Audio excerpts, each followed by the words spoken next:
There we go. We are. Oh, good. There's audio coming through.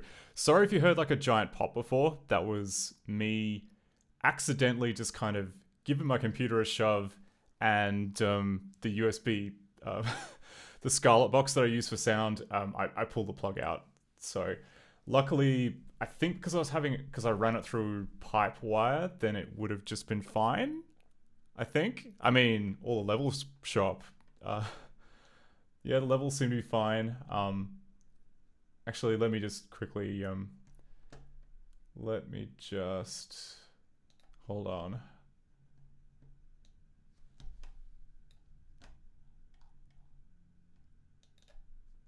Front, left, front, right. Okay, I can hear that.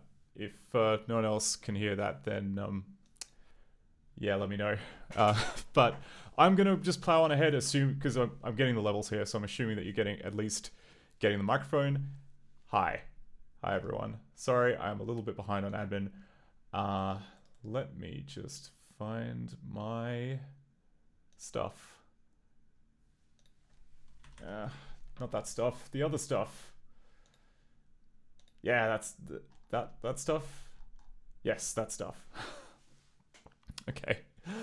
All right. Excuse me. Hi, my name is Scott. This is a stream mostly about fixing things.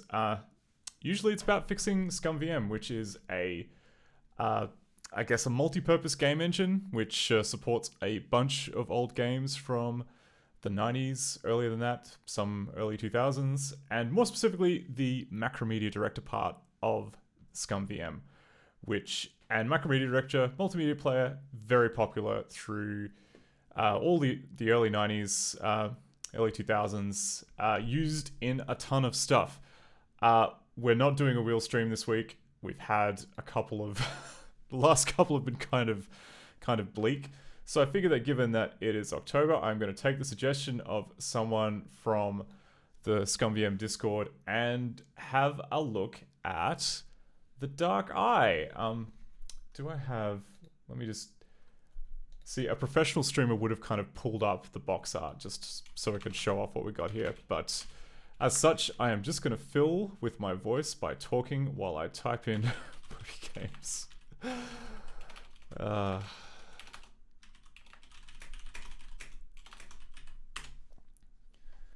Yeah, that's what I wanted, Firefox. Thanks for auto completing that.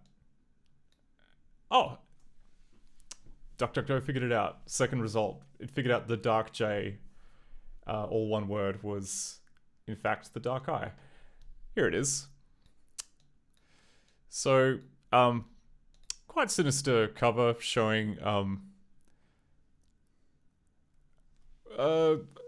a man with a ruined face holding a shovel and, I guess, first person view of being in an open grave, having dirt shoveled on you. That's pretty scary. That sounds kind of confronting.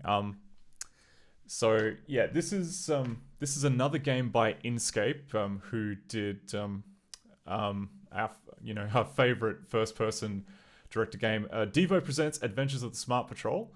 In fact, it actually uses quite a lot of the same tech as Devo, including the custom library that they built to manage the to manage kind of how the 3D world is laid out. I was kind of confused as to why they needed a library to do that. I think it may be because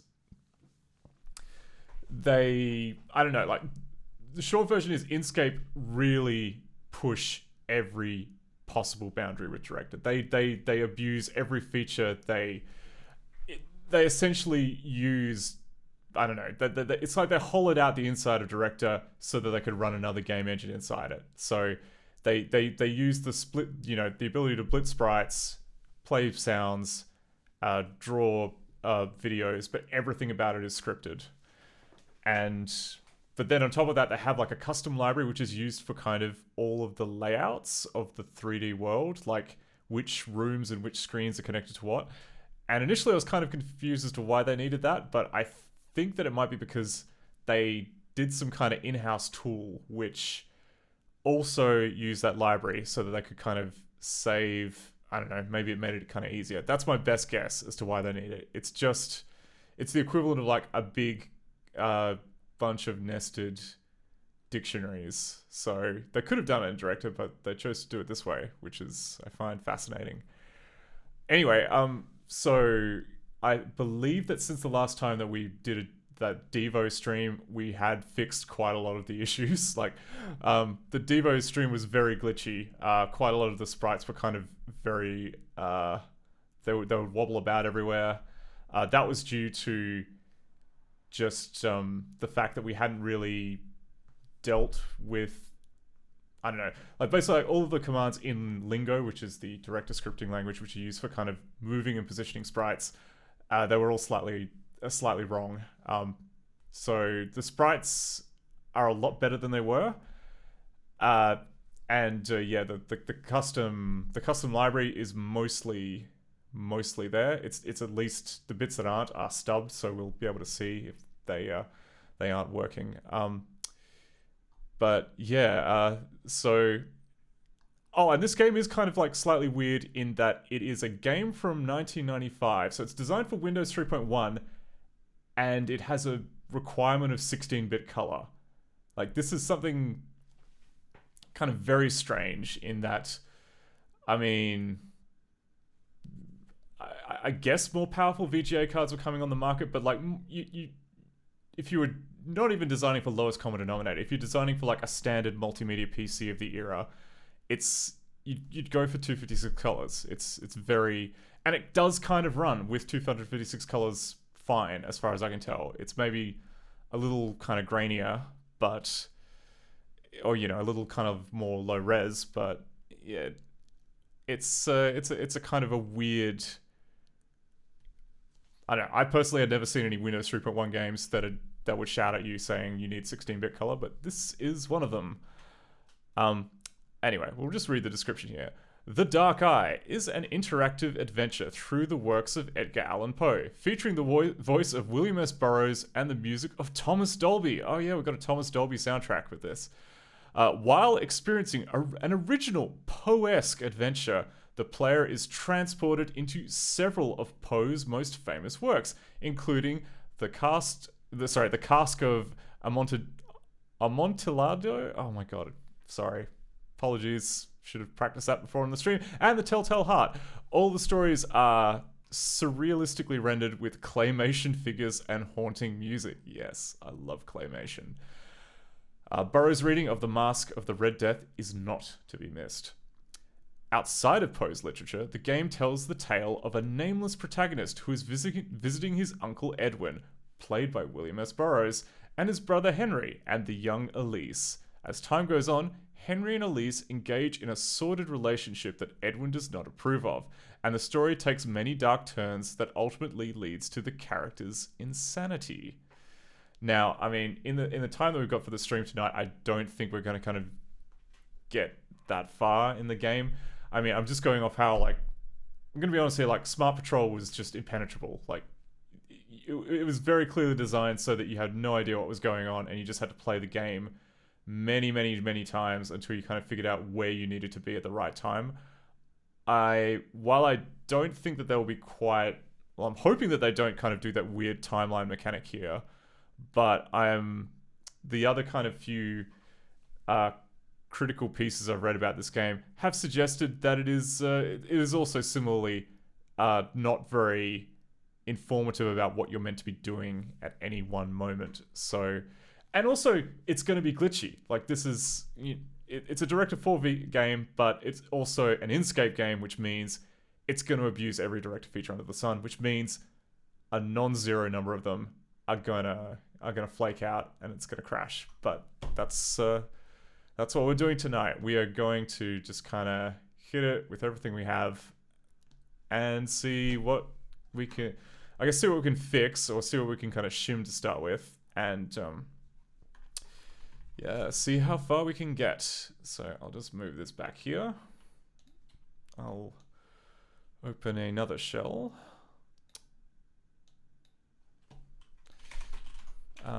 No, games, director 4. I was a little bit worried. I just remembered then. Oh crap, I didn't restart Firefox. It's probably going to be using a bunch of memory. But I think we're okay because I've upgraded to 62 gig. Yeah, okay, we're fine.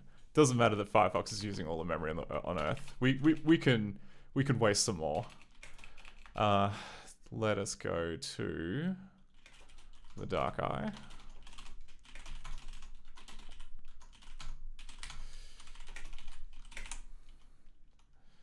Dark eye.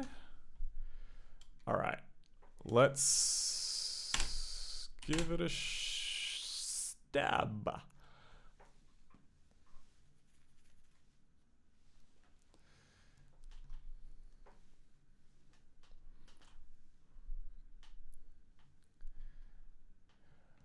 Oh yeah, and yeah, okay. Oh jeez, takes forever. Here we go. Okay, starting it up, and I should probably switch to here so I can.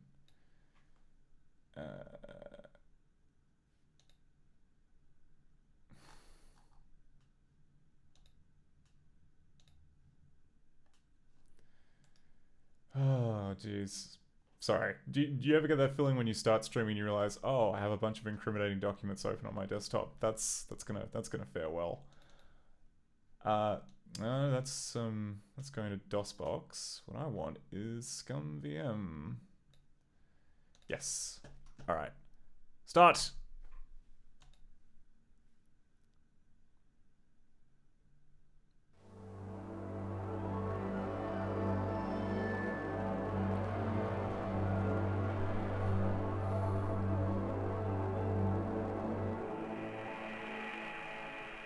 The seal of quality. The double ice cream cone of quality. Yeah? Gonna... Huh. Buddy? Next slide. Okay. All right. This is interesting. Okay, so opening up my text file to start a bug list, which is that. Okay. nt.dir. What's the frame? Frame number 3. Doesn't change to movie after Inkscape logo. All right. Well, I know for a fact if you skip the Inkscape logo, it's fine, but so we'll try that again.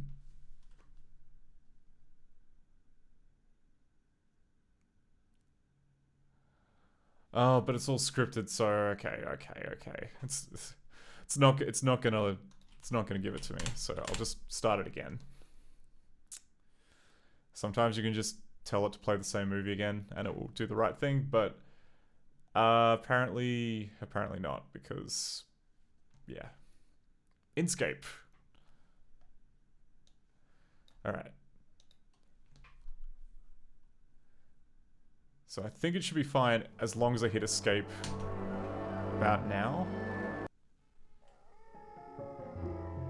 That's interesting though, because like in a previous time when I was like checking to see that it was fine, it would actually go to the next movie. But this time around, not so much. Okay, so here's the save game screen. Now, okay. So this bug here, I think, is like due to the fact that I've set ScummVM to use 32-bit mode, which is that this beautifully rendered picture of a 3D hand is meant to be color keyed so that the white disappears, but in 32-bit mode apparently it does not do the color key, so I'll add that to my... Actually no, we can figure out what sprite the hand is, and we can check to see what kind of render mode it is. So cast, actually no, chan to see what channels. Oh, and draw all. Channel 42, okay. So cast member 10344. Okay, and that's which movie? Yeah. Let's see how it's still frame 3, because literally everything is hollowed out. Like, it doesn't use the timeline system at all in Director. So that's not gonna lie, it makes it harder to kind of just like plow on ahead when you hit a bug. You can't just use the timeline system to jump on ahead, but it's fine. We'll be fine. We'll be fine at the spooky game.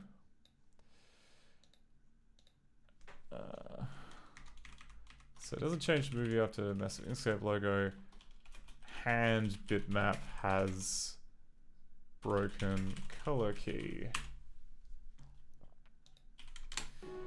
But anyway, we'll create a new game. Oh, and I'll turn the debug off. And our character's name is gonna be called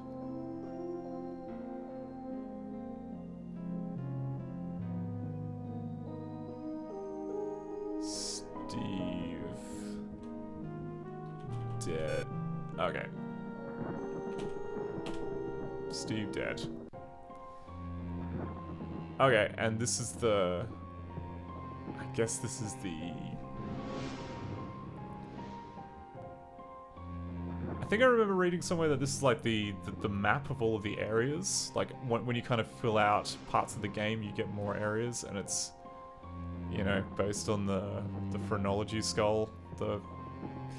Remember when, like, phrenology was kind of treated as like, haha, look at this kind of crazy thing that people from, you know, the 18th and 19th century believed in, and yeah, unfortunately, eugenics still a thing, but I digress. We'll continue.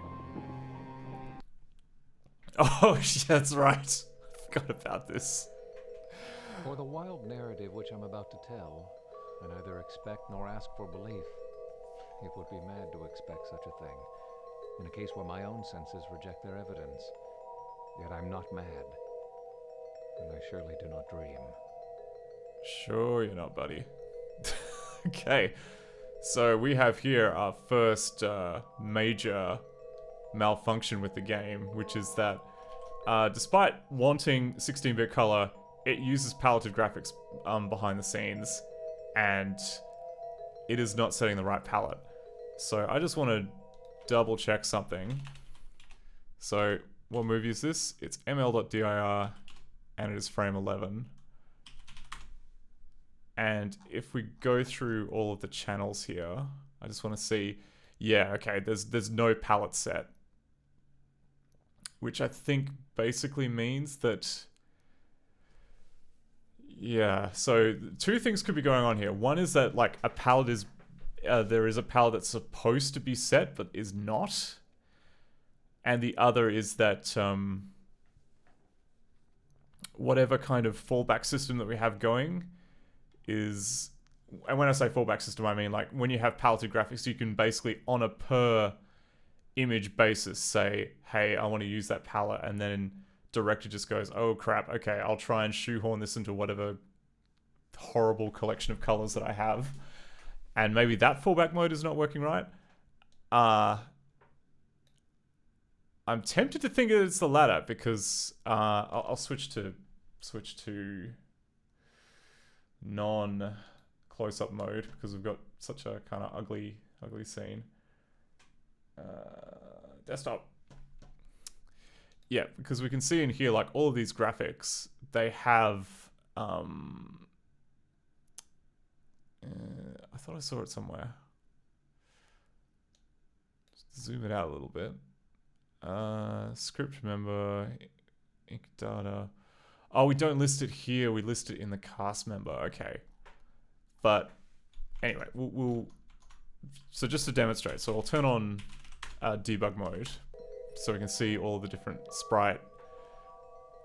which the sprites are. The main one seems to be channel 41, which is this big kind of backdrop here. So if we look here on our list here for channel 41, we can see, okay, that's got a sprite set. It's cast member 10,016. And if we get that cast member, we can see that it is a bitmap with no palette set. That's interesting. Okay, so that's got no palette set. How about like some of the other stuff that's on the screen? Like this weird floating thing.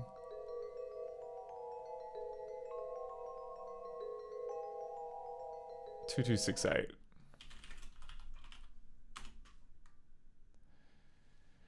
Now that one does have a palette. That says member 81, and I think 2270 was another one. And that's also okay. That's member 81. Oh, okay. And I don't have.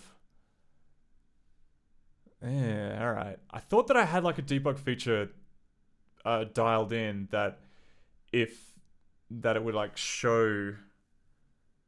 Like it would give you kind of like a text representation of the palette, which would be kind of good for debugging this. Let's have a quick look in the ScummVM source to see whether I made that feature or if I just imagined that I did.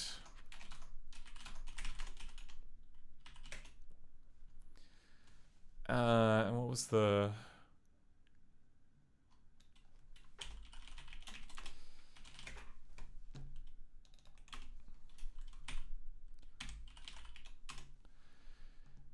Yeah, okay. Oh, and then it gets some...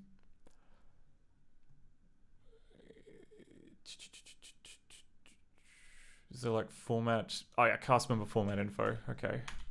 I think that's where I put it. So in cast member palette.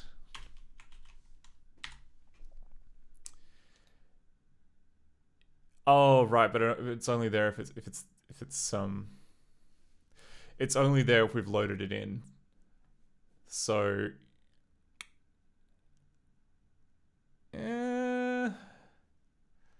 we already technically have like one bodge in the debugger that loads the cast member, even when technically we don't need to. It's concerning that it hasn't tried to load it in at all.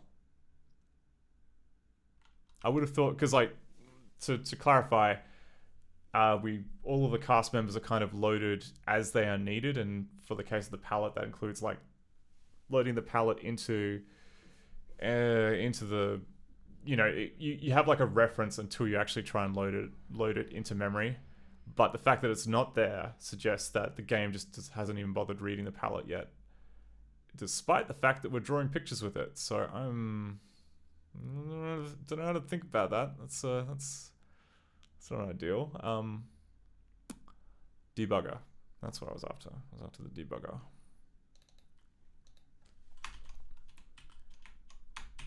Ah, come on. And... Oh, okay. I thought I put it in here. Am I in the...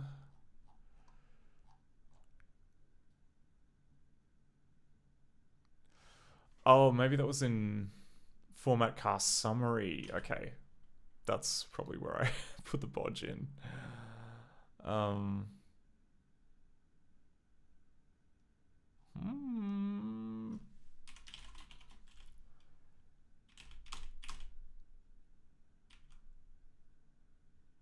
Yeah, all right.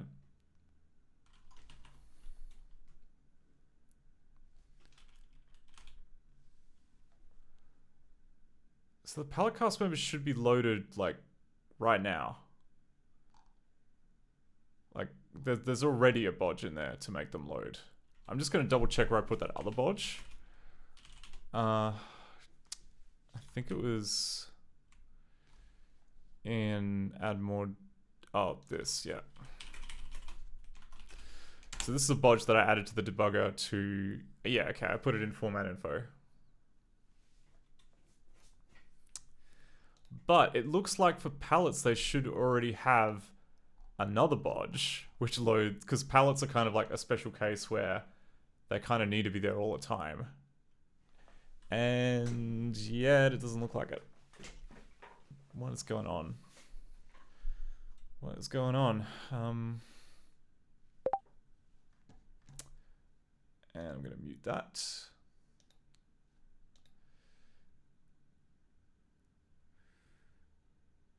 And all right.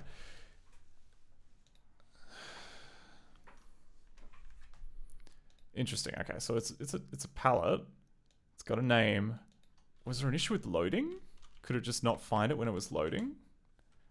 I mean, that's an option. Like, there's some nonsense about that.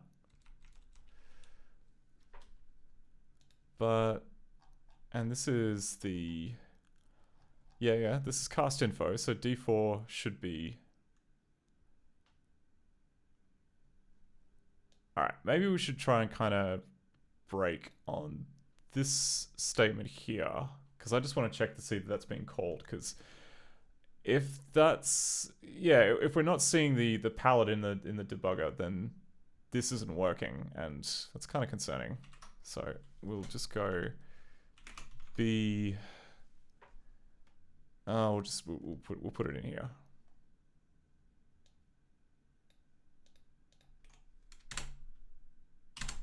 Can't be too many of them. And then we restart from the beginning.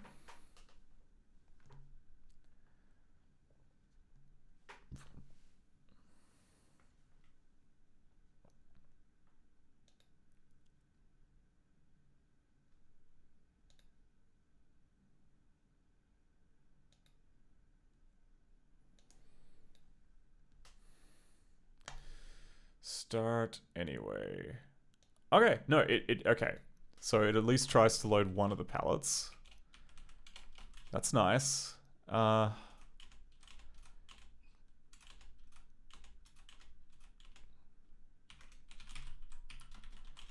and it gets the right numbers.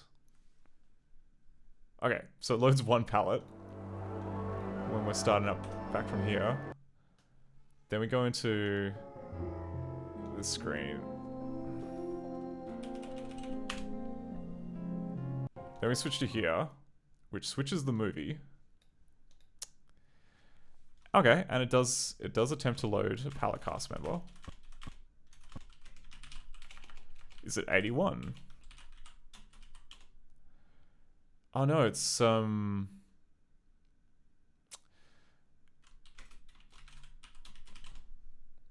yeah, it is 81. Okay, so it does try to load the palette. Why is my debugger doing? Okay, so it gets the clutch, loads the palette data. Yeah, like there should be literally no problem with it doing that.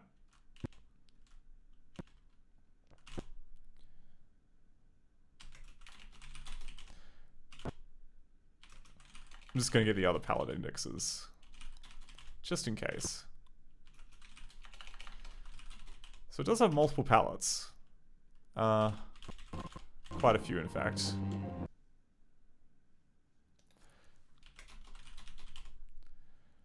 Oh, and it tried to load palette 81 again.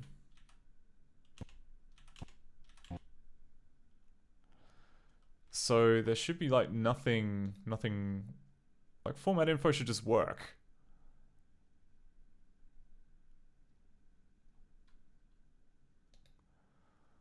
Unless, of course.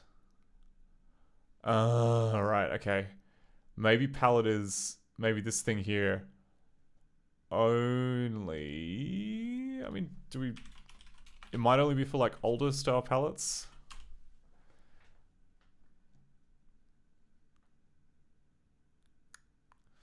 Like we have the pal data, we then add the palette to director. Oh, I see, okay. This is a me not paying attention problem, I think. Because there's a pointer here to palette v4.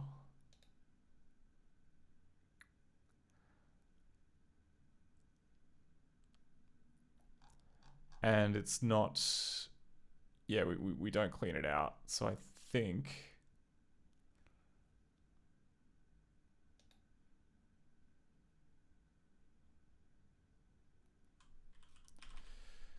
So I think actually what we want is this, but we just want it here. Oh, but we don't have that function anymore. What have we got? We got cast member ID. Right, okay.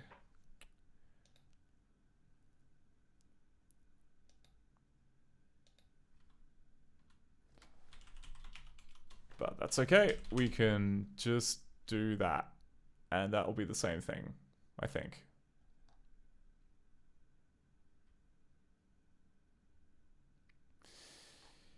Yep, that looks like it'll work. No further questions. Let's rebuild and have another crack.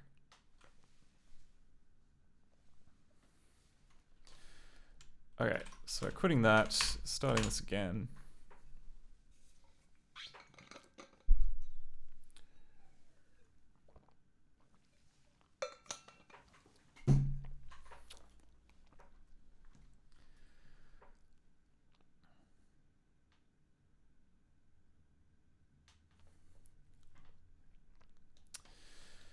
Start.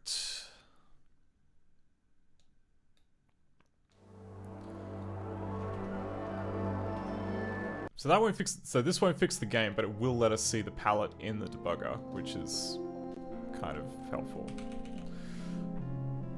I also notice a bug with the save game system, namely that it's not saving. That's kind of not great.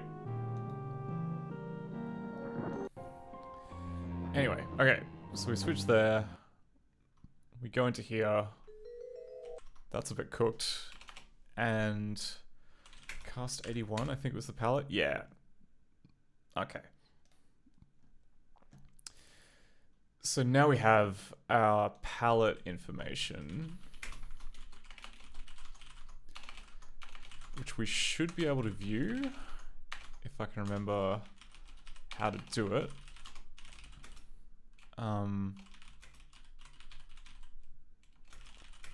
Color,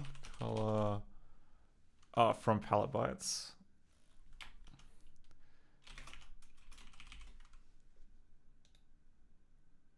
I think this should work.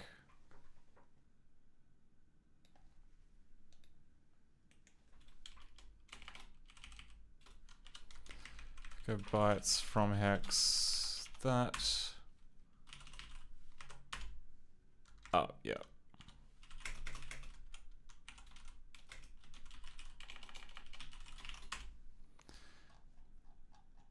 Yeah, alright, so we've got our palette here. It's a very earthy palette. It looks... I guess some blue with it too. There is some blue with it too. Because I was wondering, is this the palette from the menu screen? But no, it seems... Yeah, okay.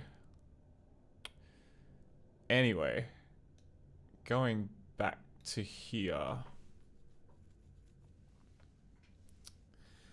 I do find it interesting that when we call a cast command here, oh sorry, not cast, sorry, when we call chan to get the current channels, and we look at what the current palette's meant to be, it is, yeah, so it's very clearly set to the default for Windows.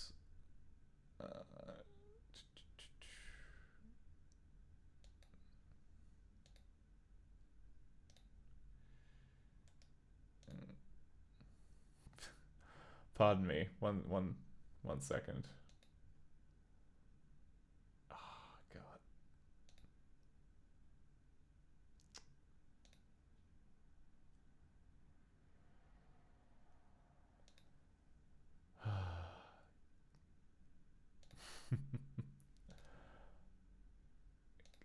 Come on.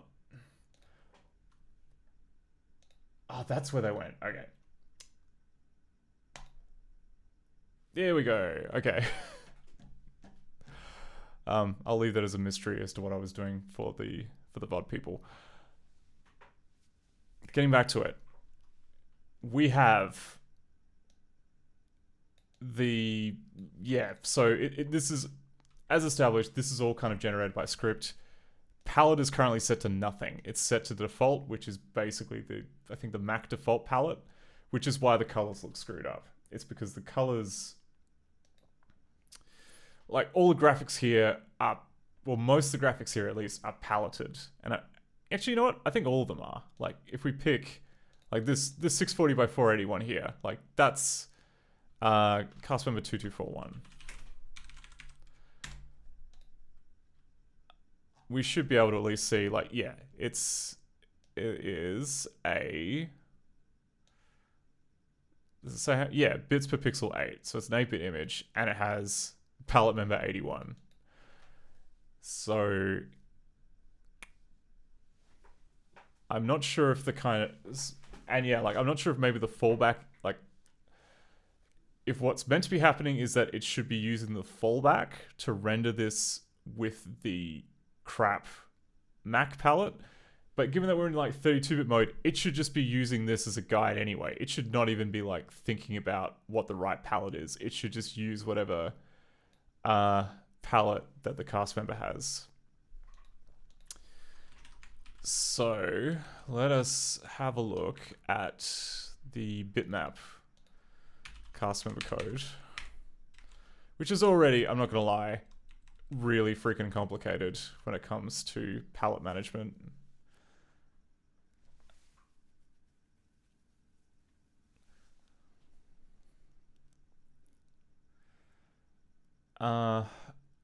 So what have we got? We've got, oh, that's right. So we have like this redither 8-bit images prompt if we have like a special flag set. I mean, we really don't really want to redither it per se, because like that's what this code here is for. This code here is like the really kind of grungy step where it'll take whatever colors you've asked for and you know, whatever colors are in the image, and then try and crunch it down to whatever palette you currently got. We don't want to do that. We're in 32-bit mode. We can get away with rendering things nicely. The question is, how do we get away with rendering things nicely? I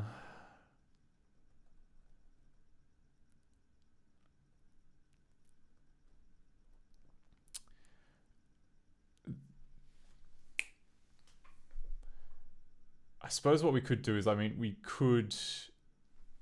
Oh, wait. No. We do want this, because it's currently, like, it's converting to the pixel format. And that's kind of what we want. We want to convert this to a 32-bit, because it's 8-bit. We want to convert it to a 32-bit image that we can just blit to our 32-bit window. Obviously, we don't include all this palette stuff. I mean, sorry, let me rephrase. We do want to include the palette for the image, because that's kind of like this pal pointer and pal length. That's important. These two guys here, we don't want that. We just wanted to use 32-bit, which means I don't think we need to include either of those.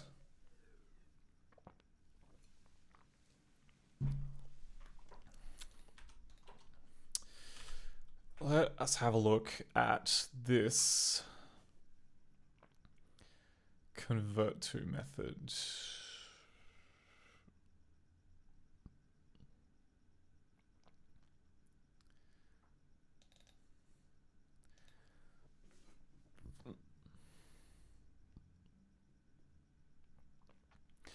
Yeah, okay. So you can specify a source palette, you can specify a source palette count, and it checks if there's a destination palette. Okay.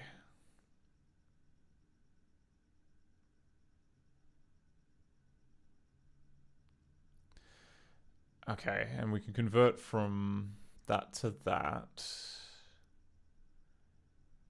Yeah, all right.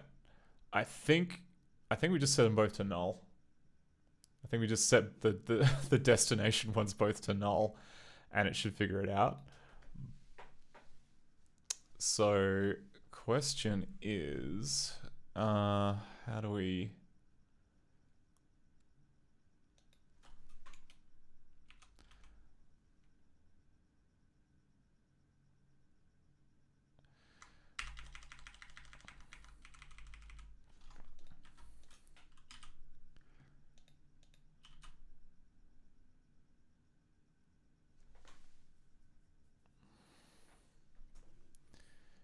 Okay, so we've got this pixel format, and okay, we want to check bytes per pixel, I feel.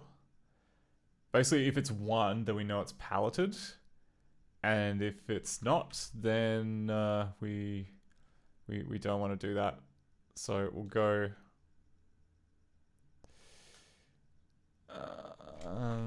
remap palettes are needed, external.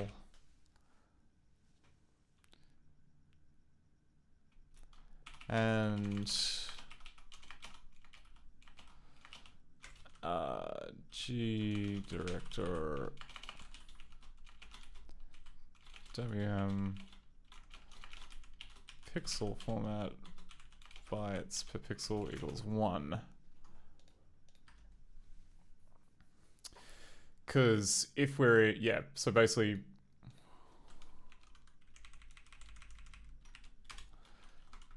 for 32-bit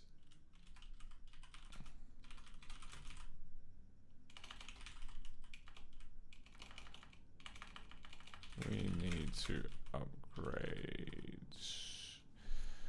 I mean, technically we don't need a re-upgrade. Oh, it's hard.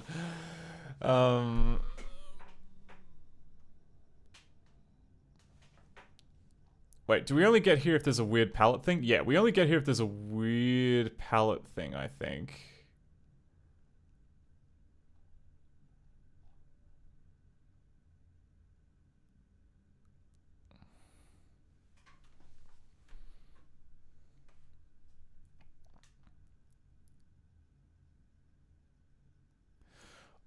Either that or it, or does it detect that we does it detect that we kind of already need a palette?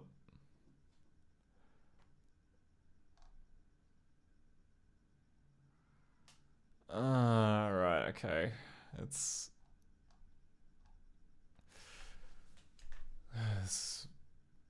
I gotta reread this. Okay. So what do we do? What are we doing? So we're checking to see if the destination bits per pixel is 1. Which is this thing. But it shouldn't be 1. Okay, so already I've made a bad assumption. Okay, take that back. So we can only ever get into like this part of the weeds. So like this stuff is all just for 8-bit dithering. Okay, that's fine. We should not be touching 8-bit dithering because we're in the future. We've got 32-bit graphics. Except we kind of need them because it's falling back to just rendering with the default 8-bit palette. So we'll go... Maybe we'll just add like another branch. It's messy, but we can always like consolidate later once it's working. So we'll just go else 32-bit add 32-bit destination. And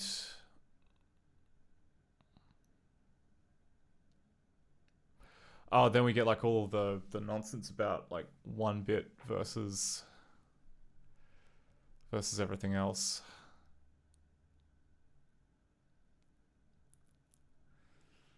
I mean, quite a lot of this we need for both.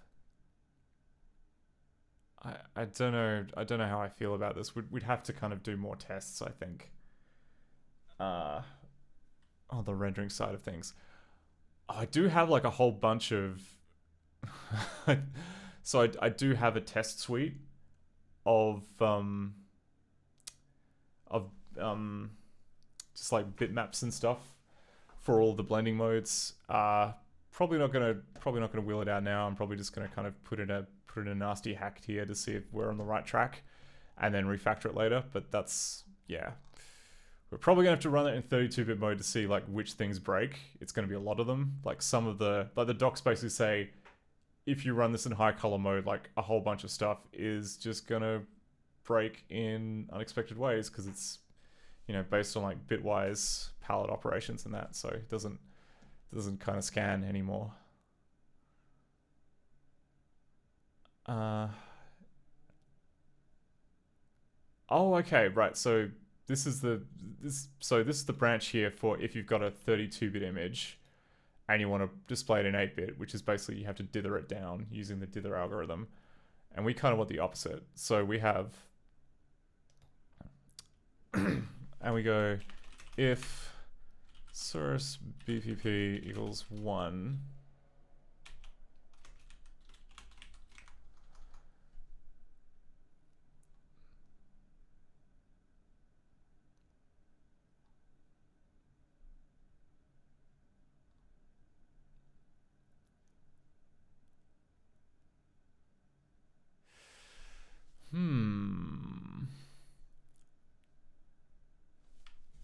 it really is tempting to just kind of literally copy everything from this block here and just pack at it with a sword until it breaks or until it kind of works. Even though there's just so much junk,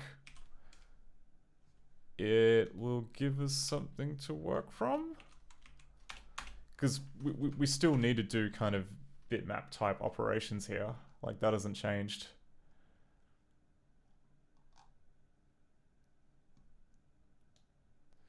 So we'll say dithering, oh, and then we can change these dithering commands to just not have current palettes. Yeah, that's something we can do. So, okay. And then we just remove this. This may cause other things to break, I'm aware, but you know, it's always easier to just try stuff.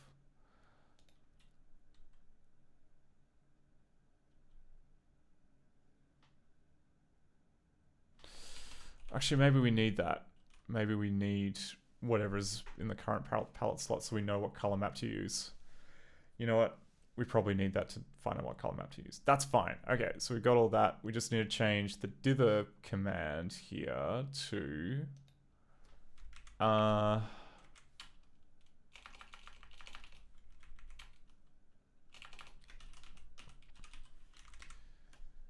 do that. And do we even need to give the method?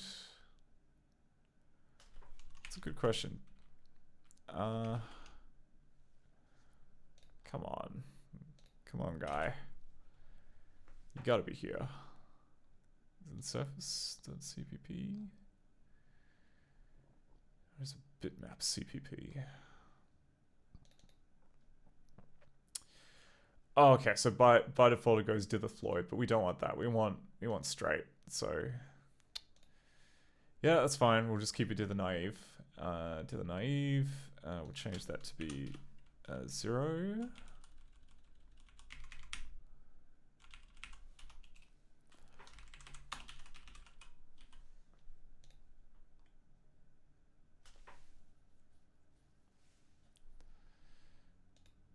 And 0.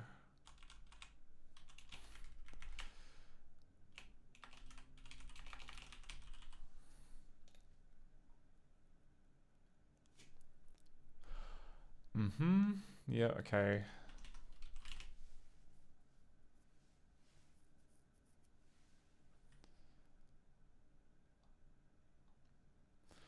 Oh, and this stuff is not going to work because of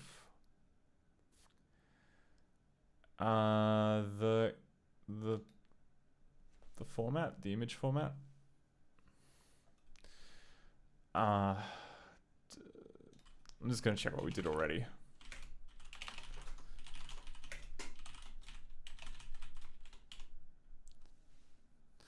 int 32. Okay, sure.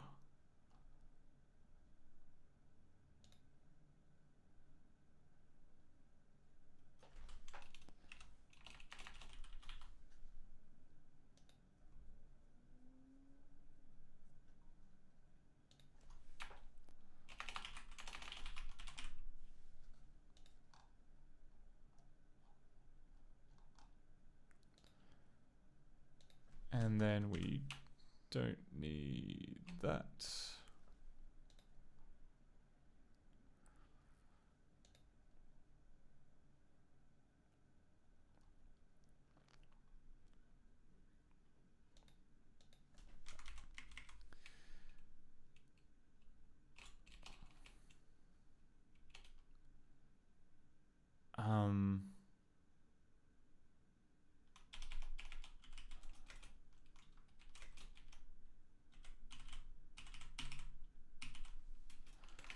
I think that's...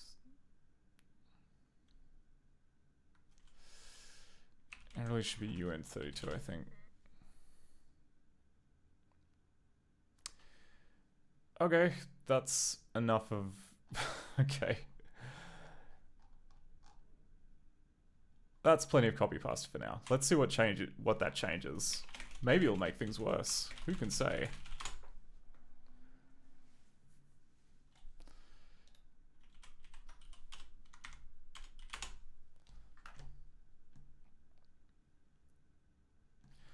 Oh, wait, no, what I should do... I should turn on whatever that debug flag was. It was... Images, okay.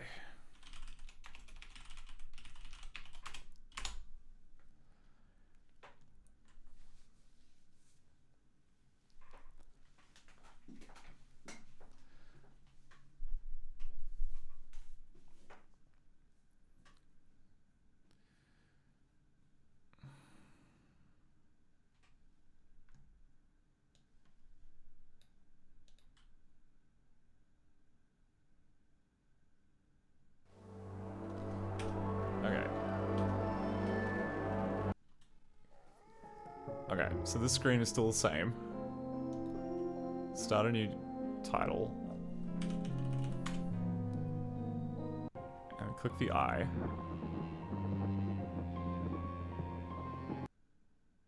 Oh. There I was hoping we'd make a change. It's kind of sad. Did we get anything in the debug though? We got a bunch of render sprite stuff, bunch of sprite cast stuff. Anything about blitting the... What was the... Oh yeah. Create widget. We didn't get any whinging from create widget.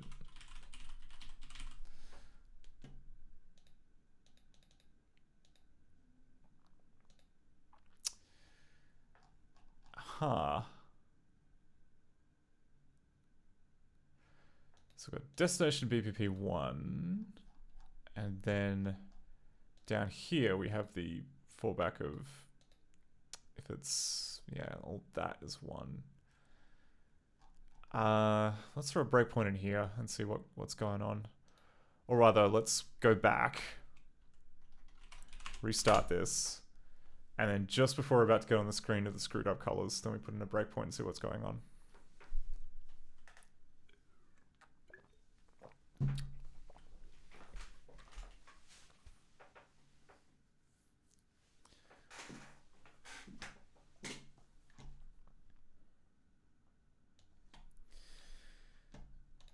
Starting the thing.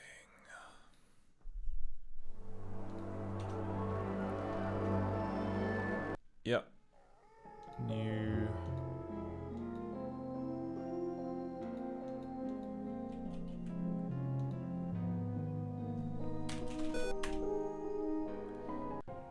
Okay.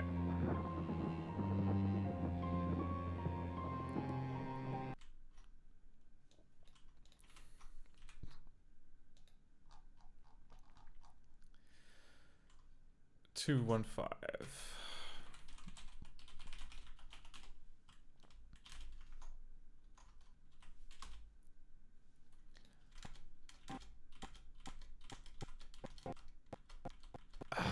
Come on.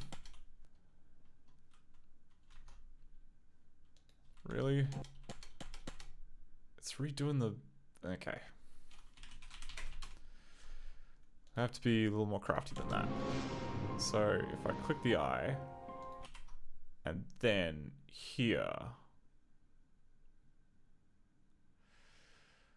we enable one.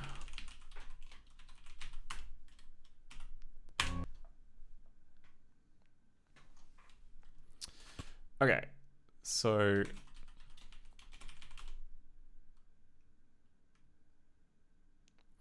yeah, alright, so yeah, destination BPP is 4, so it's 32-bit, that's good.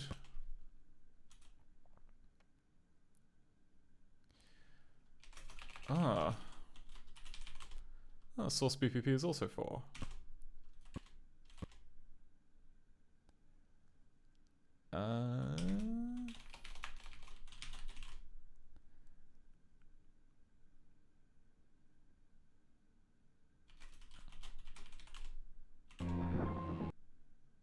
Oh, we're still in the first. We're still in the first screen. Okay. How about?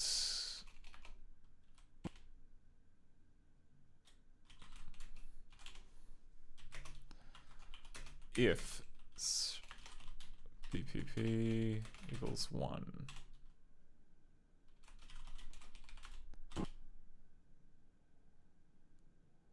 Ah. What is going on? So just none of the bitmaps are considered... I mean...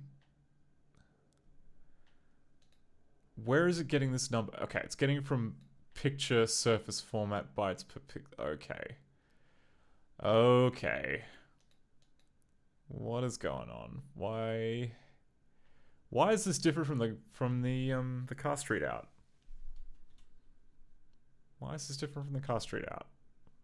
For the wild narrative which I'm about to tell, I neither expect nor ask.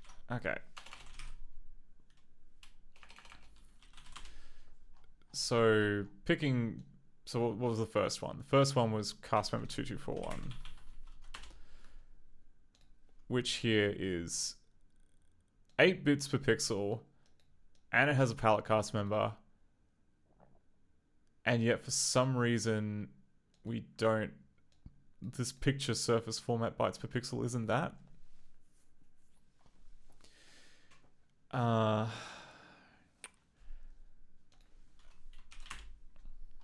Where does the cast member info? Okay, the cast member info.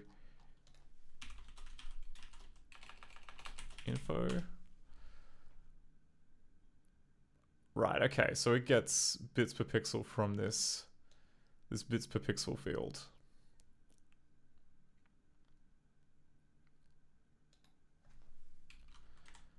Which is different from...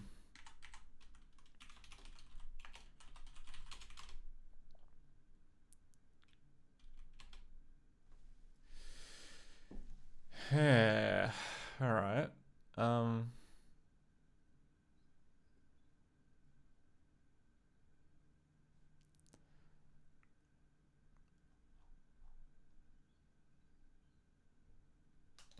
about if we go bitmap cast member format info.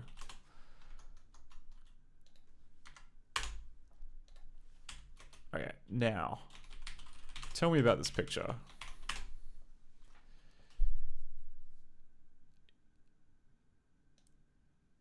All right. So, okay, so it legitimately looks like a 32-bit image.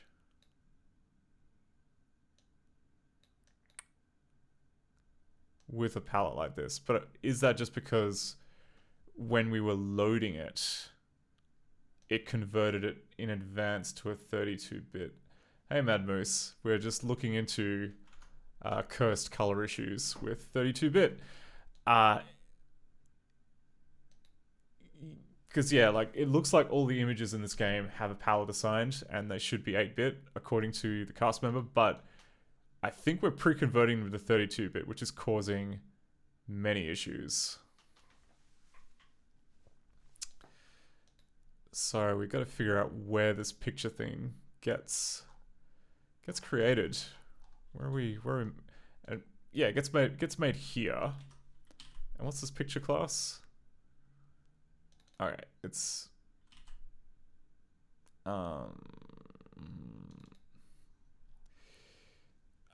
right, okay. Yep.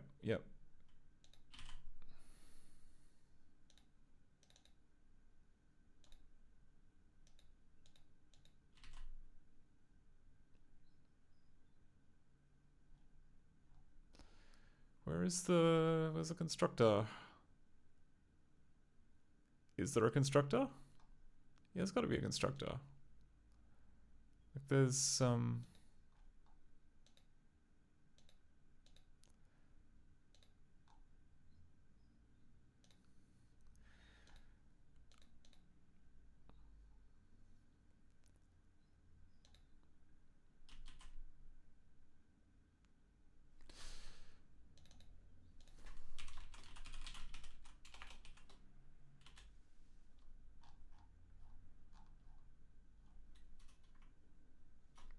Am I going nuts? Where is it?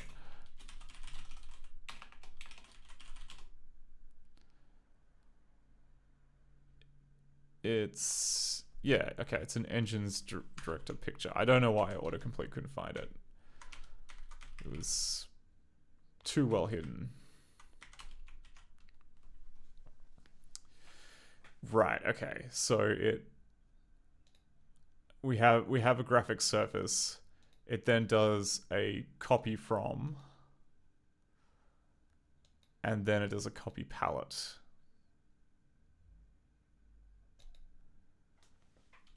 But I think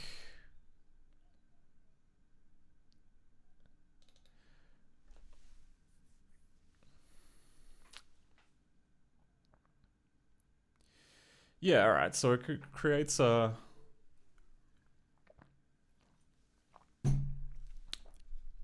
those should all be okay. So those should all be width, height, and format. That should all be taken from the image decoder. But for some reason, it's being so it doesn't look like it's being upgraded to 32-bit here. Maybe it's the level above where it's being upgraded to 32-bit. So how about if we chuck in a breakpoint here on 164?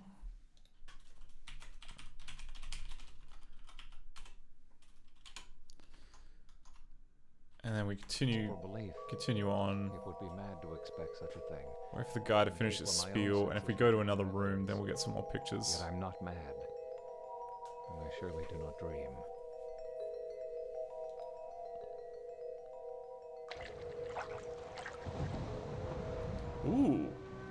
Ooh, that wasn't. Wow, that wasn't color before.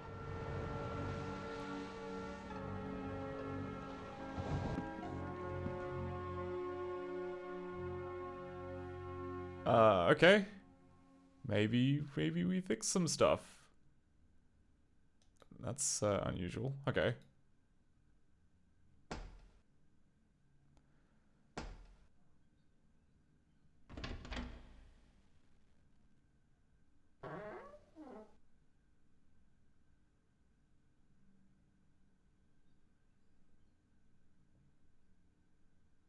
I suppose you're the young master Mr. Aldwych waits for. Ah!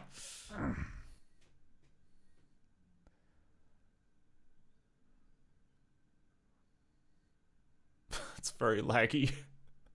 Go ahead on in. Yeah, the blitter is struggling to keep up. But can we enter the house? Okay, we can enter the house.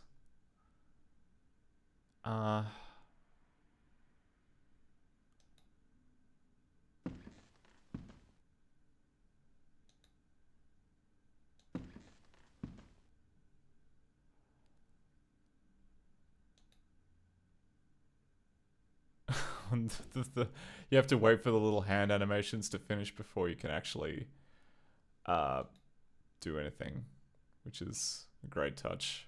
Love it. There you are. You haven't just come, but it's exceedingly dangerous to traverse the coast this time of day. I mean, if you say so.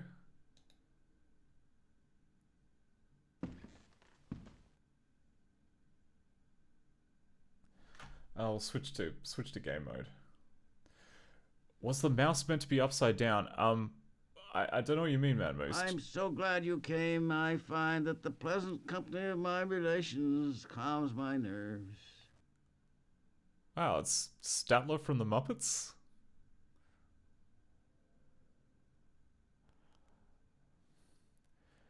I mean, you shouldn't be able to see the triangular mouse pointer. You're meant to just see the hand, and the hand has got a bit of a weird alpha blitting issue going on. But anyway, it hasn't crashed yet, so I'm going to switch back into game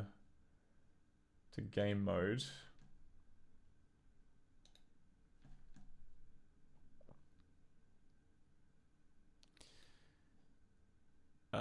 Can I click anything?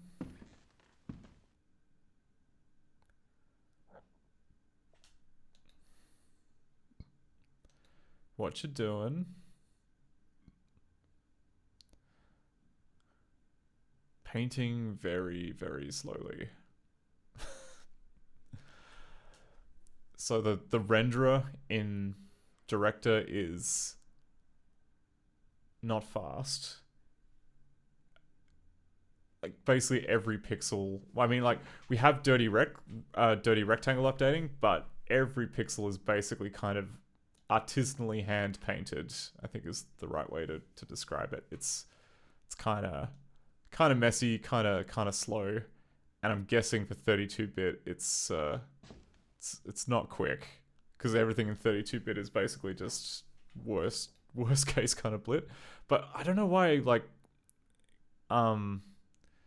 I don't know why perf is just so kind of through the floor. I mean, just having a look in the background at HTOP, and yeah, we're redlining ScummVM. There's 100% CPU usage, which is nuts.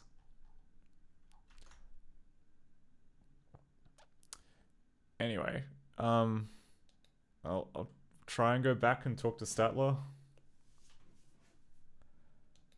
I mean, you asked me here, like... Wait a second. Where was the one that, like, splayed the hand? Because splaying hand generally meant, like...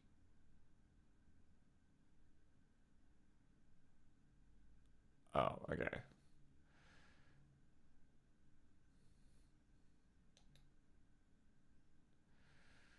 Alright, well, I'll turn around and look elsewhere.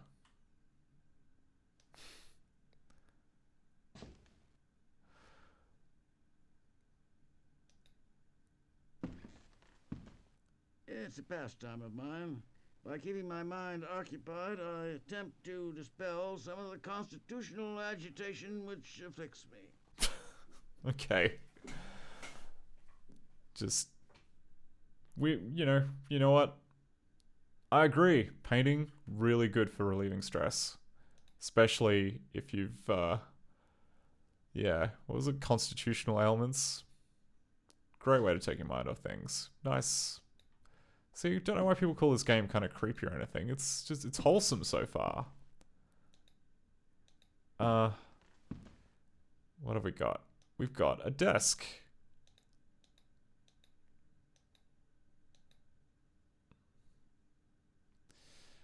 Oh no, that turns around. Oh god, like the lag on turning around is something. It's... Okay, no, can't do anything there. I can turn to the left. Can I look at this piece of paper that's very obviously clickable?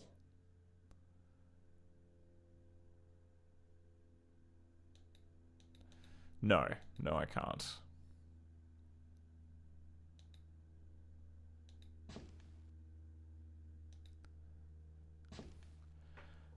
Yeah. So as I was saying earlier, like this game shares quite a lot with Devo Smart Patrol. So all of this kind of graph of how you get to every room from every other room uses their custom... How do I leave? Oh, am I like in a side room that's only accessible from where Statler was? Ah, no. I just wanted to click once. I got impatient. Yeah, also buffers clicks, so you can't be just like yeah, it is a bit creepy, isn't it, Mad Moose? Just okay. There we go. And this gets us back to the hallway.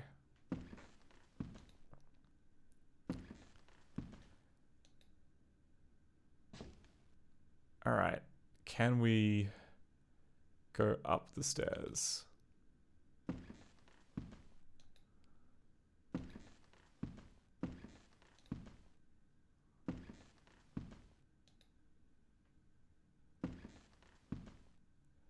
Oh, cool. More, What a delightful time that was. Cousin, you've come. Oh, we're so happy. Oh, dear brother, delighted to see you. Please, join us. Okay.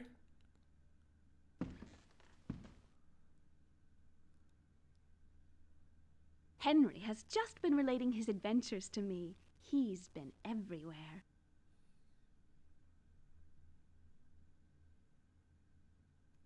Alright, Hank. What's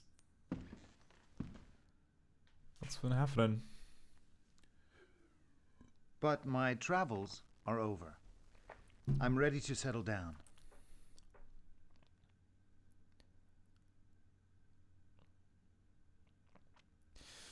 Not much of a story, Hank. It just sounds...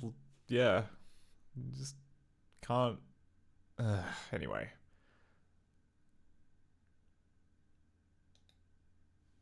Does my cousin have anything else You to must say? say hello to Uncle Edwin.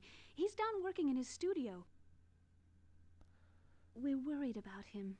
He is consumed by his paintings.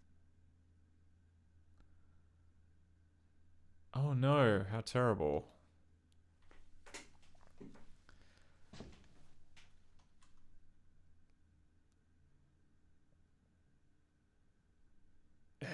Alright, you've got nothing else to say.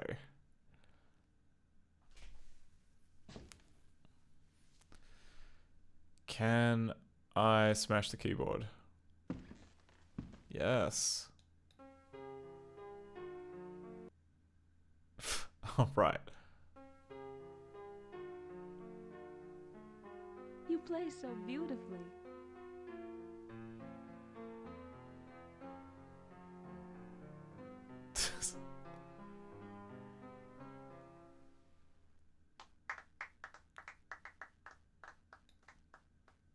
That's a cool touch. So if you hold down the mouse button, then you play like a little ditty on the piano. Now, it's a shame that I just want to turn around and leave the room. Okay.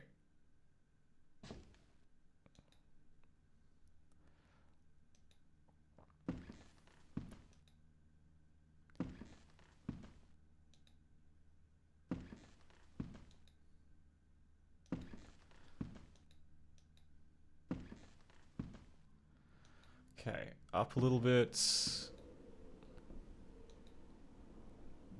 And turning around.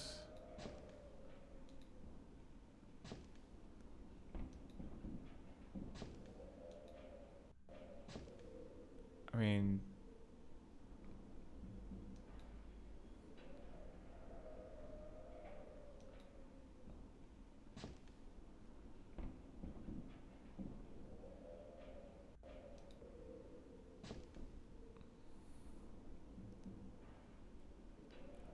Is there anything you can do at the top of the stairs? Like, it kind of looks... Like, when I turn around to what looks like it should be the landing, I instead end up facing down the stairs. Or alternatively, I can go here and look through the window.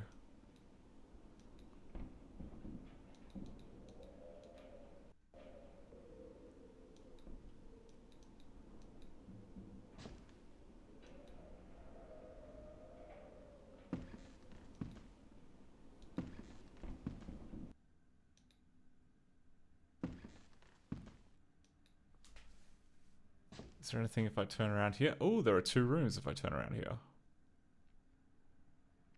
Can I go to either of these rooms? I cannot. Because they are... I don't know. Oh, do I have to turn around here when I'm in the doorway? Yeah, okay.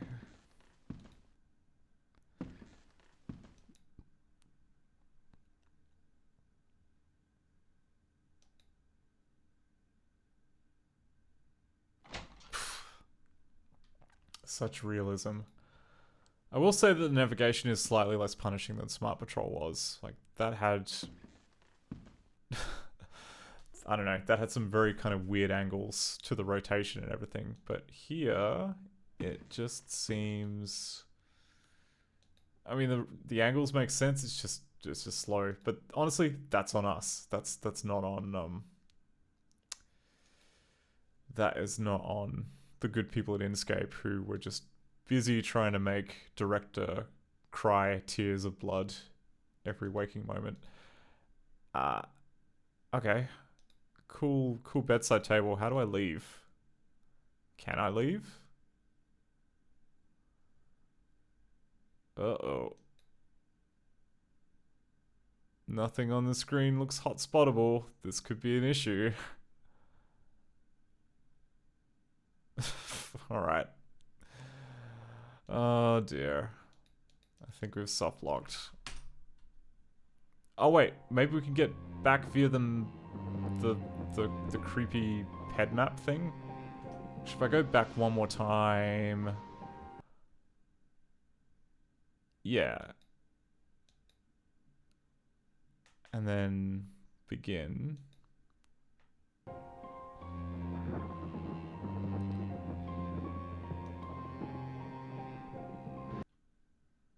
Okay.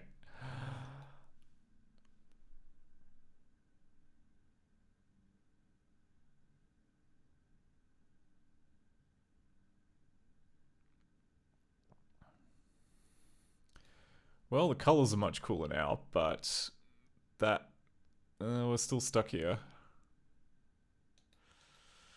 That's a drag. Okay, well we had a good kind of test run before we ran aground, but we'll cut back to desktop mode. Huh. So what was going on?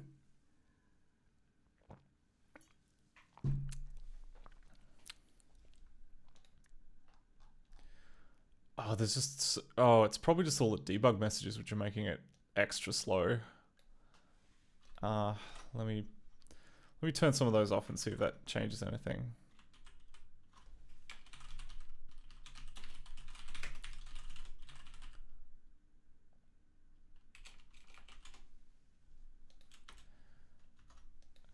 Nah, it's still having a bad time.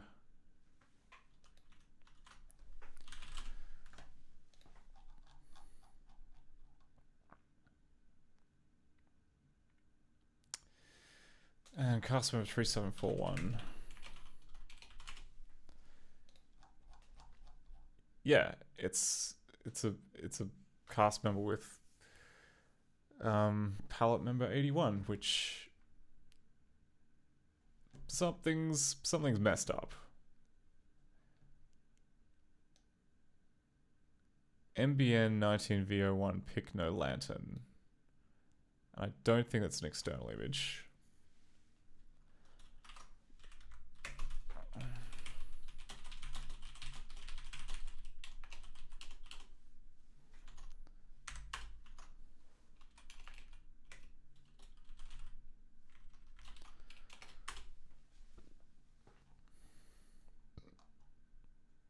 Yeah, okay.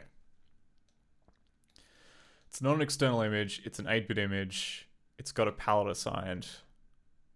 Why? Why is it being upgraded to 32-bit?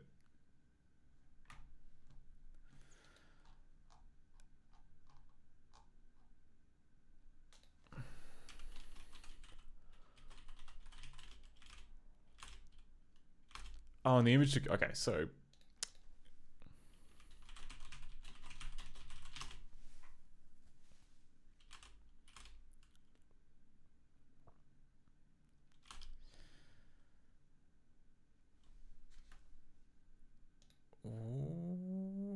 Okay, this set picture. I'm trying to figure out like where the picture gets set.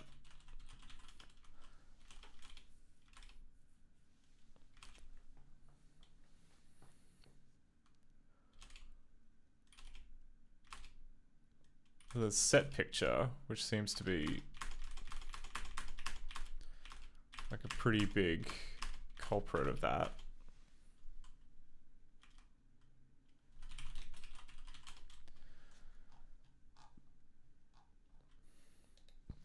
Oh, okay, and that gets set here in load.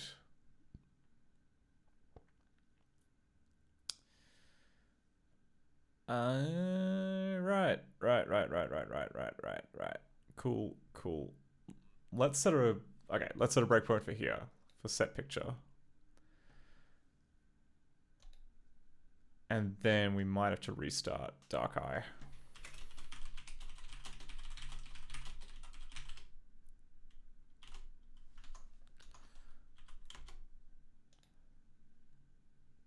Oof, what did I just do? What did I just do? Oh no. I just randomly dragged my mouse on the other window and now all my... oh, okay, there we go. I managed to dislodge one of the tabs in OBS, which was a little concerning. But we're fine now. We're good.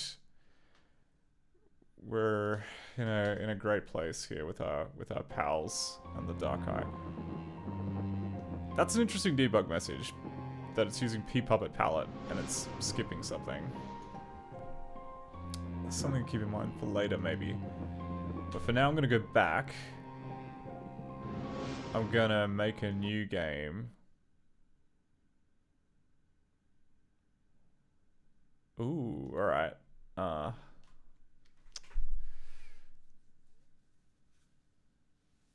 So then okay, so it's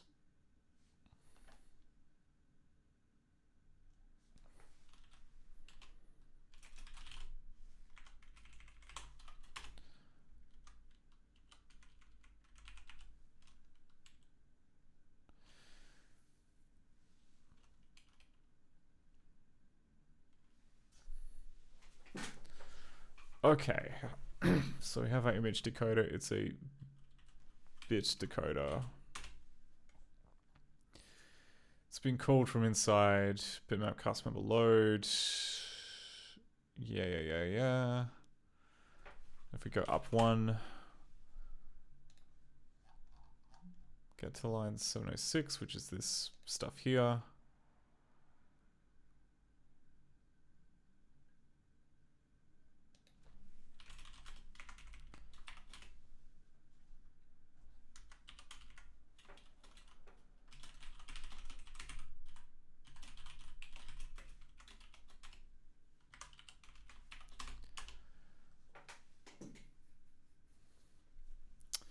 Yeah, okay. And we've got here like bits per pixel, 8. It's an 8-bit image. So why, and if we continue on and we do a new picture. Oh wait, okay, it just just ignored the thing that I wanted to do. That's fine.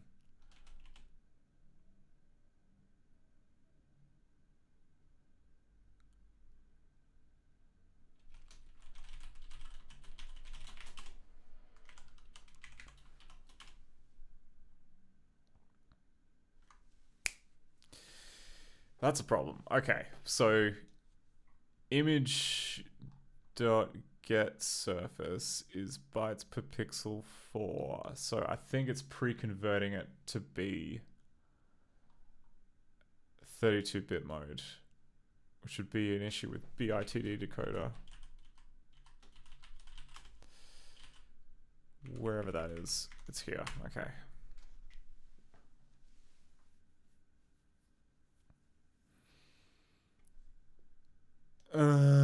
Okay, yeah, it's this. Yikes. All right.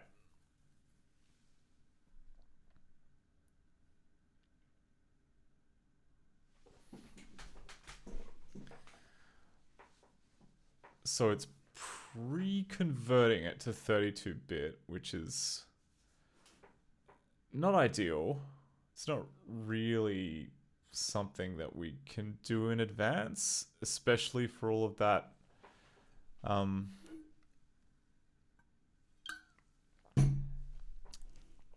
those other graphics.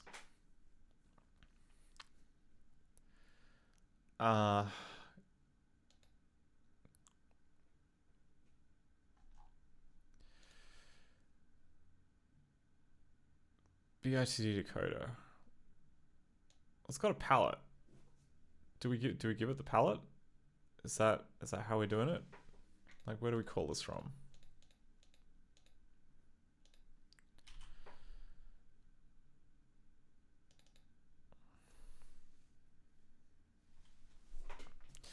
Oh, right, okay. We just call it with the director default palette, which isn't really guaranteed to work. Okay.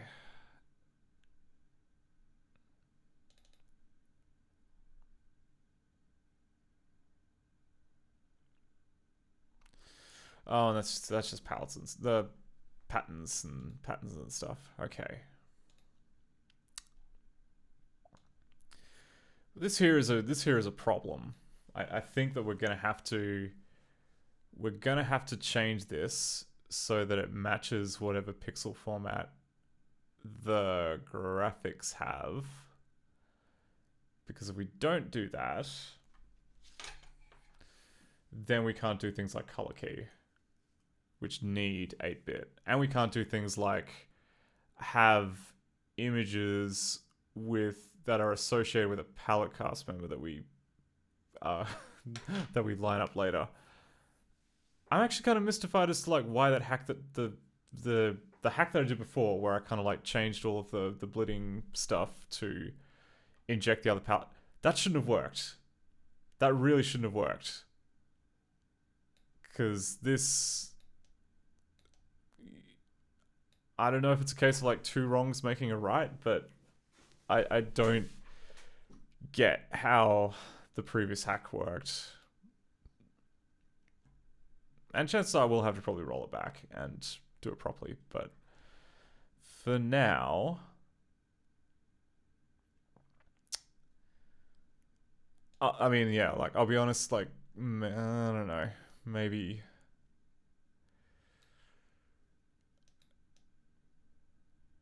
Anyway, I'm gonna write this down so I don't forget it. But chances are, like, the business with BITD decoder, I'm probably gonna fix that off stream because it's not very fun. Either kind of, I guess, like watching me go, oh my god, what's wrong with the pixel format, or just figuring out what's wrong on stream. That's also kind of a bit of a mind screw for me. Anyway, but we've got BITD decoder needs to respect the original format, not upconvert.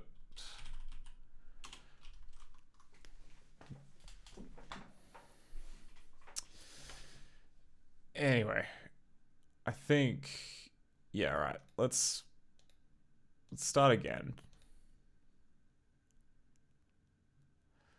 Actually, no. While we're still here and it's not broken fully.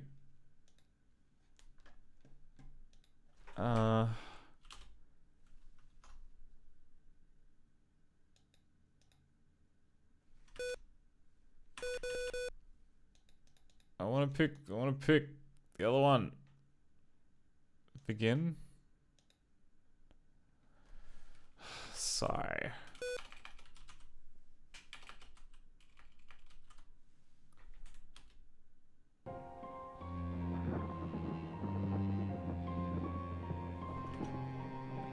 If I go back here and I pick my other game, can I pick my other game? Yes, I can.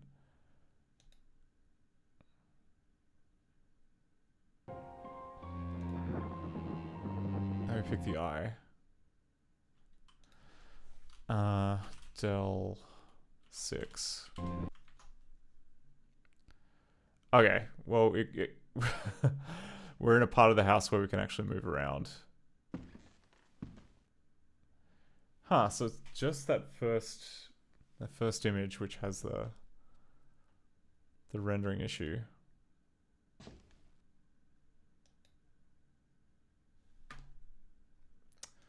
I'll switch back to game mode.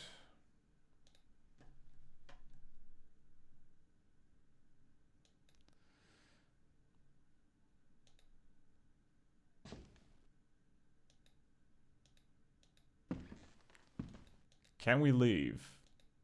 No, we cannot leave.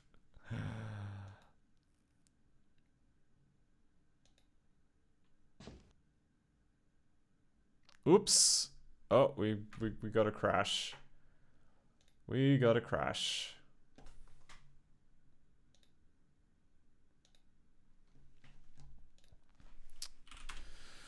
What happened here? Oh, interesting. Okay, so called get last on an empty array, I think.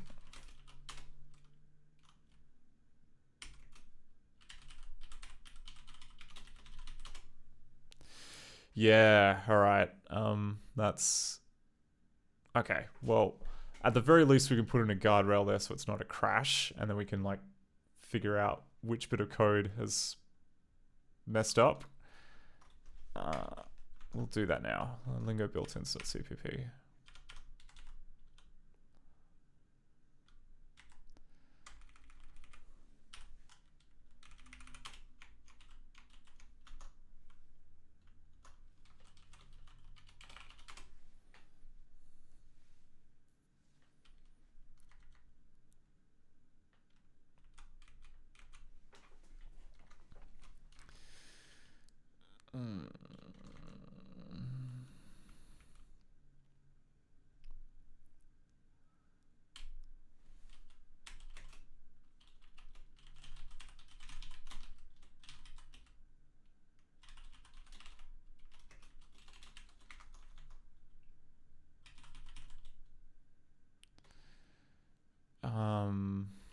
Do we want error? Is error the one that kind of there's one handler which like kills everything, which we don't really want, and there's one which I think is softer. Maybe it is error. Oh, warning. Oh, I suppose we want error because it's technically it's a bad thing. It would still crash the game, but we'd at least get a debugger out of it. So that's I suppose good. And I think that in the case of real director, it would cause an error. So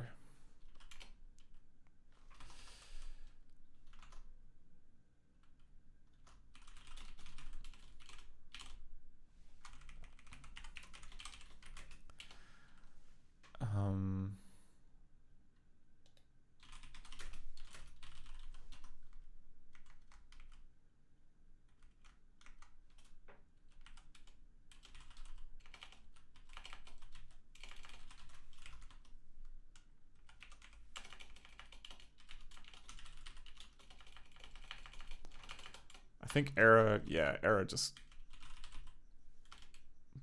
kills it. So I think we don't have to push anything because it's gonna be it's gonna crash.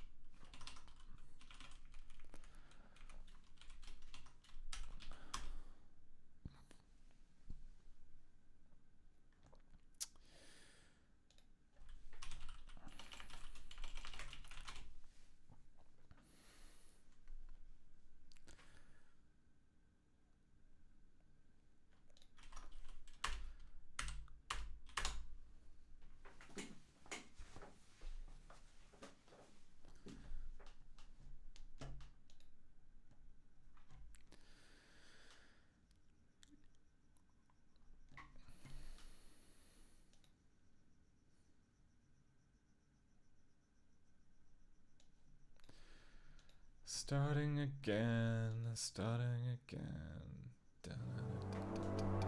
Alright. Oh, and it doesn't remember your save games.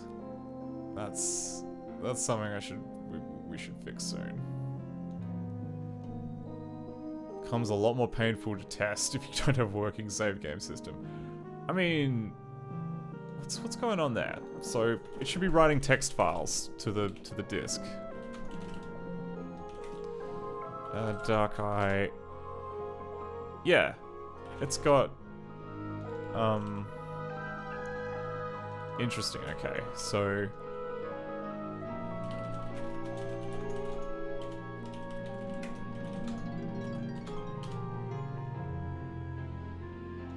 it saved a bunch of crap to the disk. And it looks like there's text files for each of the games that I've, I don't know, each of the saves that I made. And then there's this third one here, which looks suspiciously empty. So if I create a new game... Just... what? I hit begin. Yeah, it adds the name to here. Maybe it can't find any of those? Oh, maybe it's searching using the text. Oh, no. What it could be doing, right, is that... Hey, Nancy Nova. We are trying to debug a spooky game, and it's going sort of okay.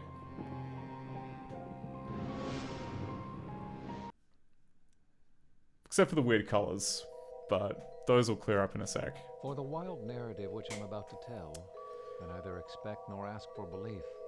Yeah. It would be mad to expect such a thing, in a case where my own senses reject their evidence.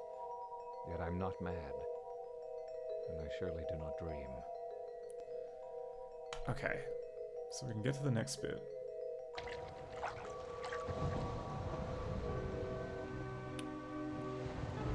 And this bit inexplicably looks fine in 32-bit. I don't know why that is. Here's a mystery.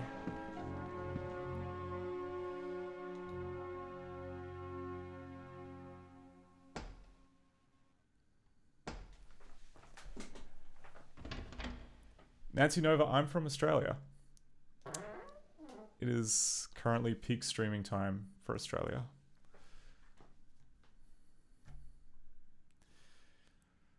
I suppose you're the young master Mr. Aldwych waits for. Ah! God. Stop motion thing every time.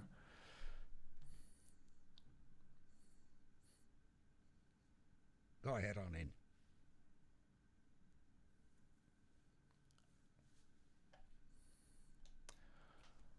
Oh, nice, from Manchester. Yeah, I went there like a few years ago, and yeah, I really wish I could go back. I think I only kind of like scratched the surface. No, I only kind of... I generally try and stream on Tuesdays, just because that's kind of a convenient time.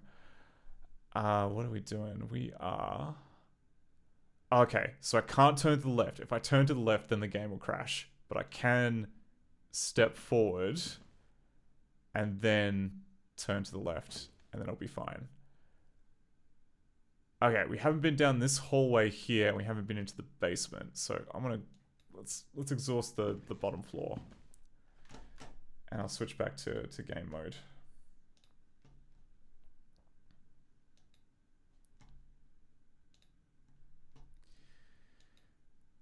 Come on.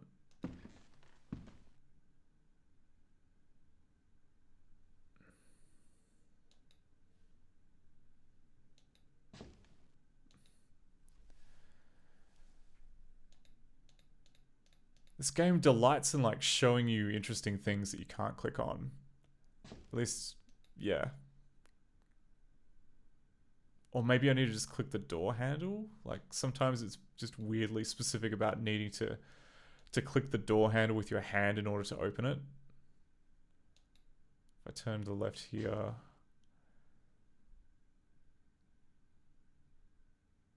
No, no, it doesn't let you touch the door handle. It's kind of. Anyway, we'll go back. Turn to the right. Turn to the right again.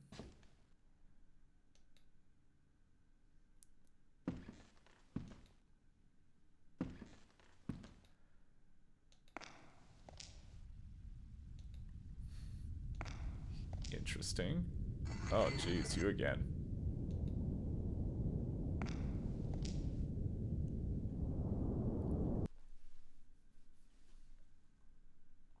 Keep out of the cellar. Ugh.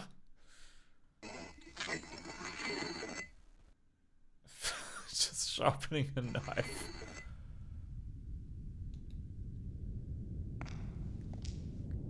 Okay, I'm just gonna ignore you. I'm sure that's, you know. There would be a cellar here if I wasn't allowed to like just have a rummage around.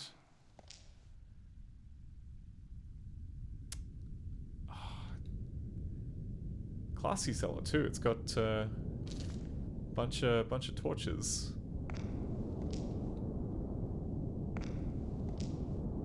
And a creepy old door. I'll absolutely open the creepy old door.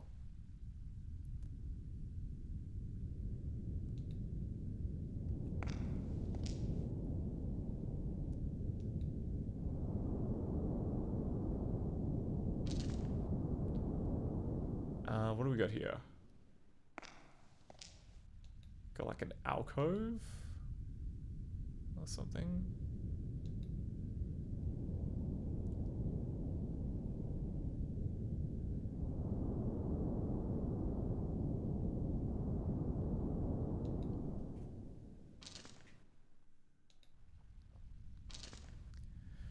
Okay, let's back out of the cellar. We want to continue on to this doorway. Can we go? Yes. No, that's turning. I don't want to turn. Alright, if I move towards the shelf, then I turn very slightly to the left. God, the navigation in this game is so finicky.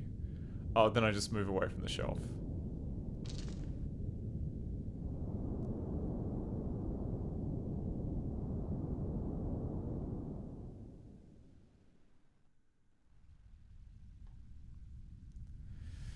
Okay.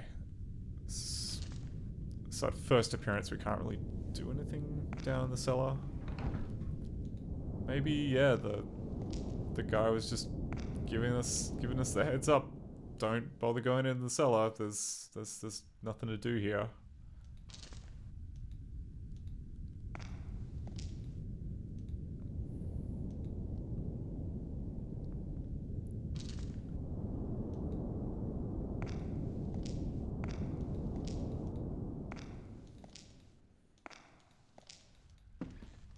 Good. The transitions do go by quicker if you just hammer on the mouse button. Wait. Okay, we hit the crash. We hit the crash. Okay, what are we doing? What are we doing?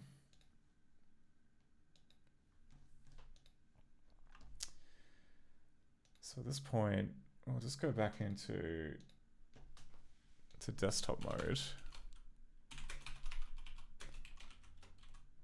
Get most recent complete tale.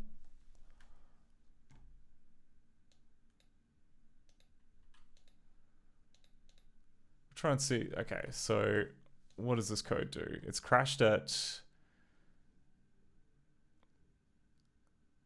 Okay, it's crashed pretty much like at the first hurdle, which is tail completion registry. It tries to get the last entry from that, and then it assigns the result. Okay, and we haven't done anything. We haven't done anything in the game, so it makes sense that iTail completion registry would have nothing in it, I think.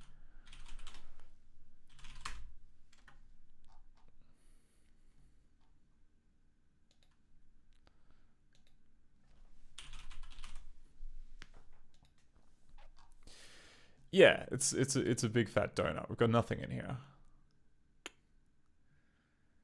Which makes me think, okay. So at this point, I'm gonna just double check to see that director does what I think it's meant to do. So by that I mean, let's open, go back. If we go back to director,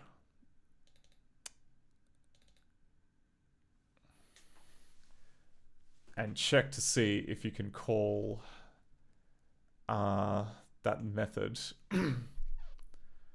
Which one was it? It was get last. If we can call get last. And just have it work. Because if it works even on an empty list, then we've got an issue. So if we go set test to 1, 2, 3, put get last test.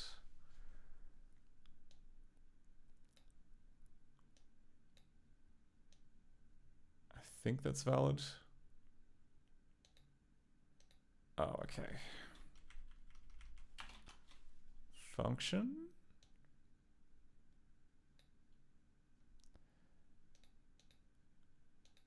Yeah, all right. So that works fine.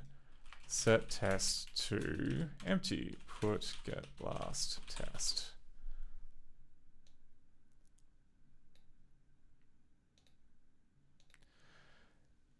It doesn't crash. It just returns void. How about... This is why it's important to like just test with original director to see that your assumption is correct. In my case, it was absolutely not correct. I was so wrong. So incredibly wrong.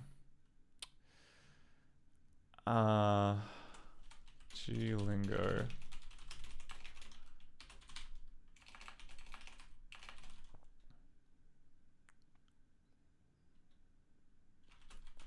Push void.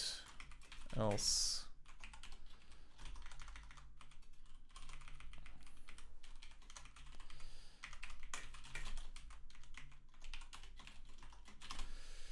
There we go.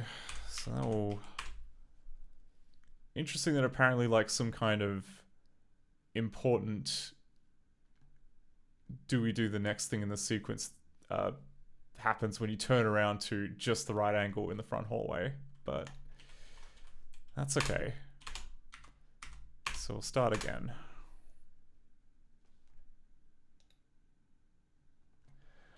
Hey Summer, how's it going? We are playing with the Dark Eye, which is a creepy sort of claymation game by Inkscape, who also did a weird game about Devo, which uses a lot of the same engine technology. We just fixed a math bug, or rather a list handling bug. So we should now be able to turn around the front hallway without the game crashing. Okay. Save games are still broken, so you know, we got to do this like a deathless run. Also, the colors are a bit yeah, you can see the colors. They will fix after we leave this screen, and I kind of know what the underlying problem Neither is. expect nor ask for belief. It would be mad to expect such a thing, in a case where my own senses reject their evidence. Yet I'm not mad, and I surely do not dream. Yes, I'm not mad. Just disappointed.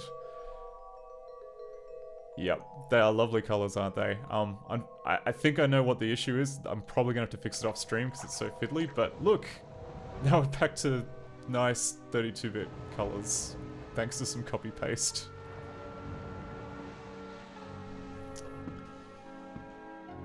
Okay, now we can knock on the door.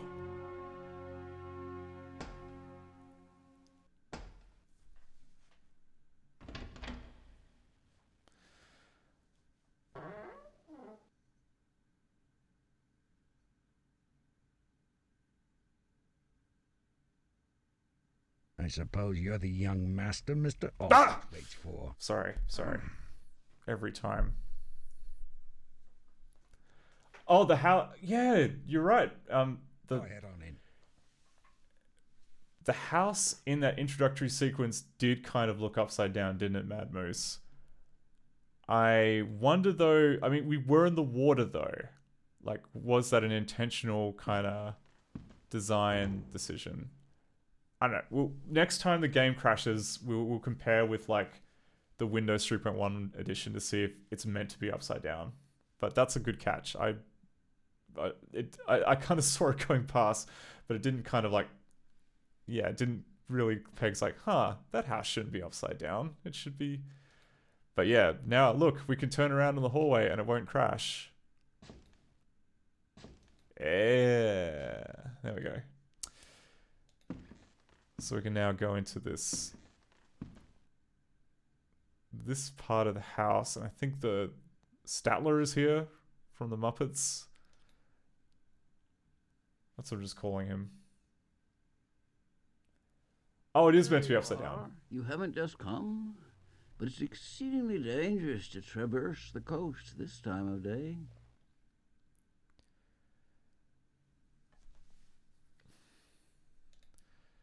Yep, okay, and we can talk to you a bit more.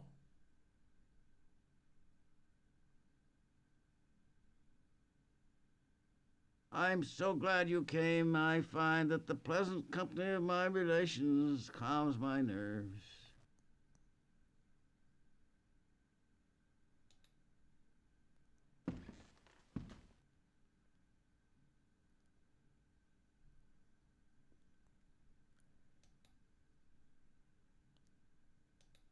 And yeah, on this screen, I don't think we can do anything except turn around and maybe look at the painting.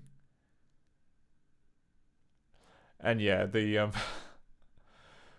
oh yeah, we gotta figure out what to do with the performance of ScummVM in this instance, because like, look at this. I'm moving the mouse all around. It's super laggy. It's going at like a few frames per second. And I think it's due to the fact that we're running in 32-bit mode, which is not as good. It's a pastime of mine. By keeping my mind occupied, I attempt to dispel some of the constitutional agitation which afflicts me. I really want to know what that constitutional aggravation is. We don't need more bits, Mad Moose. I'm sorry. 32 is like, I don't think they've made any colors like bigger than 32 bits yet. Like, as far as I'm aware, like that's the most color you can have.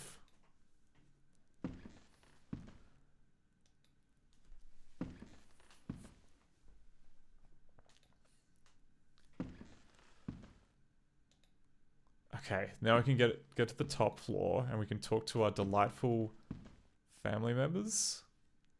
What a delightful time that was. Cousin, you've come. Oh, we're so happy. Oh, dear brother, delighted to see you. Please, join us.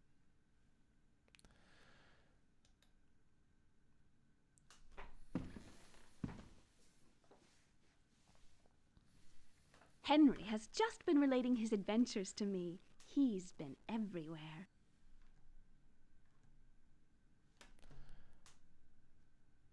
And you got anything? And yeah, you can look at Hank and then he has nothing to say. But my travels are over. I'm ready to settle down.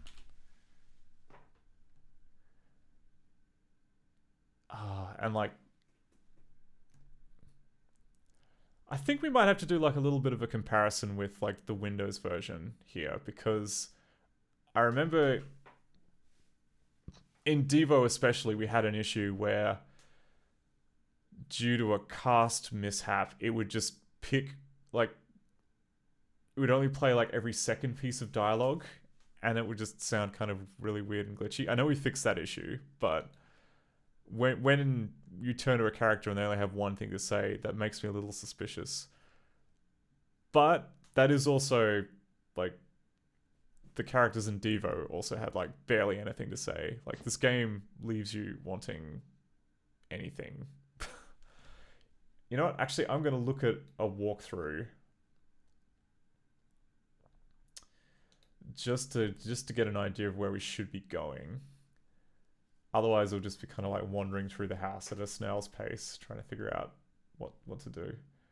Okay, so start the game by using the knock on the front door and entering the house. Go through to see your Uncle Edward in the studio painting. Talk to him, then look at the picture on the floor. Next, take the glass of black thinner from the table next to... What? Okay. So there's some paint thinner on the table that we have to pick up? Okay. Leave. Just leave. Okay. Down the stairs.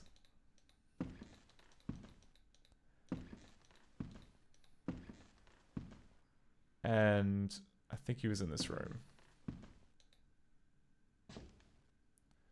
Oh no, this is just downstairs. Okay. So turning around. He was in this room.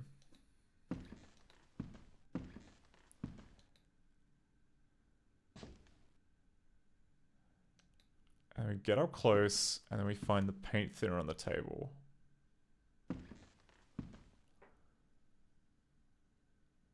Oh my god. See this black shadow that looks just like nothing? That's actually pick-upable. That's a pick-upable thing, this black shadow.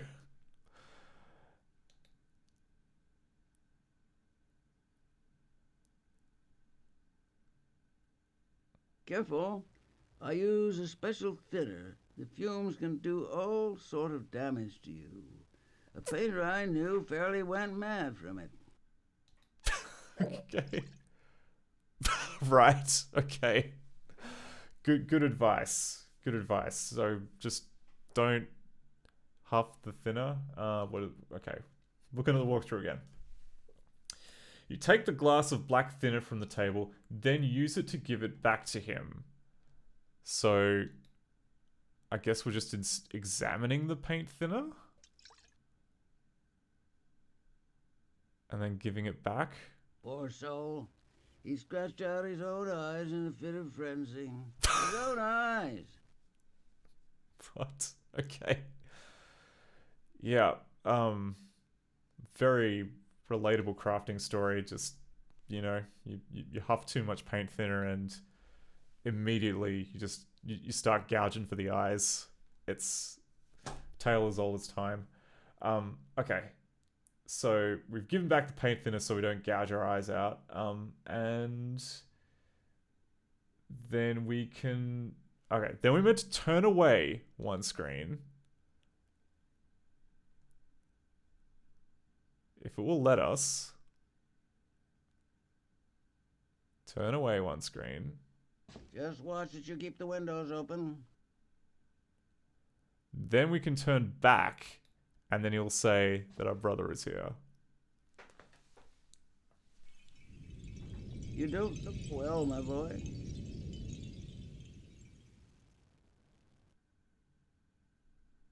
Oh. Wait, what?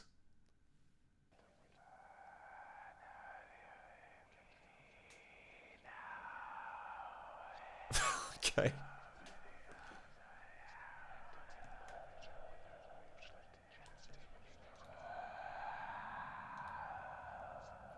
This is cool. This is cool and normal. We're just hearing some creepy voices. I am just going to calmly...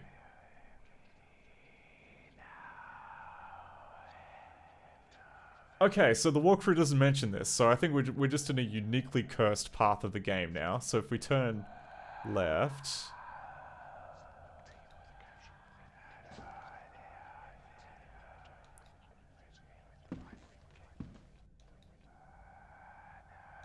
No, okay, painting's still fine.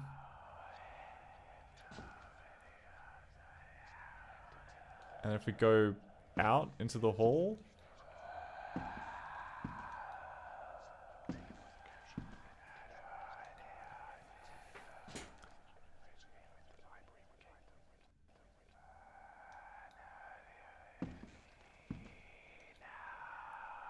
The murmuring sounded like it said library, but I don't think we've been to a library yet. Oh, maybe this is the library?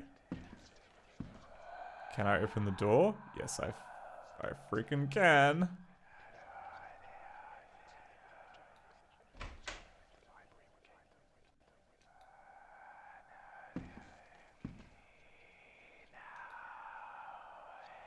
And there's nobody here. Whoa. There's nobody here but the... Oh, but that could just be... that could just be a palette glitch.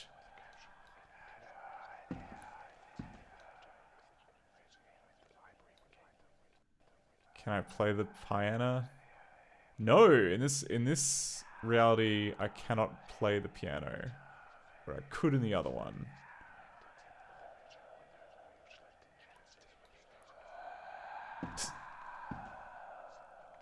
This feels intentional. This feels like a kind of...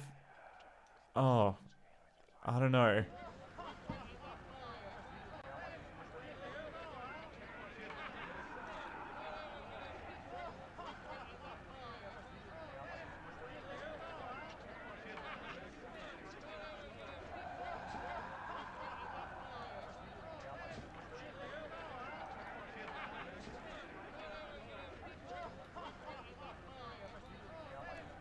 Okay,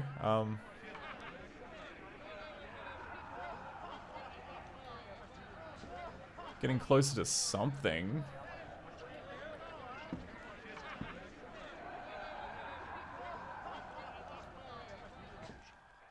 Okay, I see. So there's some parts of the room which are kind of blue, and other parts which are the normal colors.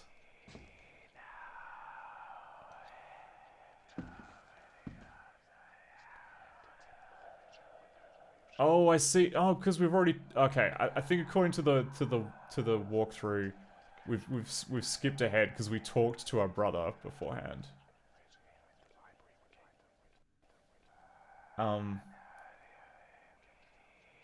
She will talk to you, then the house will go blue, walk towards the windows, then turn around, look at the table, and read the wine bottle. How are you meant to know to do this? I don't know. And also, it says that the entire house is meant to turn blue, so maybe we've got further palette issues with only some of the house appearing as blue. So if we turn around here, and then... Oh, and here we can look down at the wine bottle. Oh my word. Yeah, okay. The navigation in this game... Maybe not quite as bad as Devo, but it's kind of a bit ridiculous.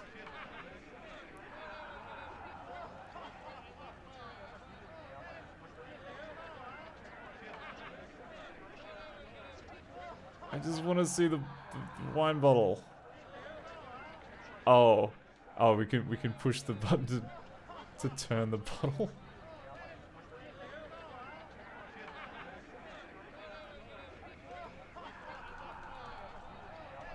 Come on.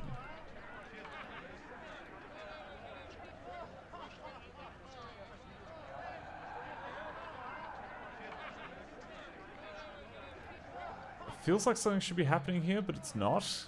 Like it should be turning the bottle when I like drag with my hand.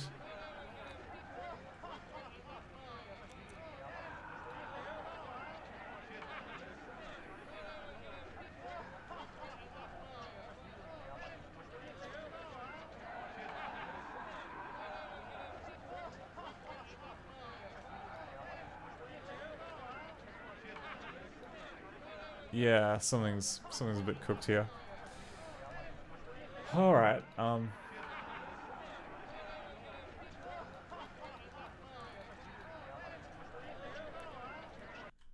now we kind of know what we're meant to be looking for.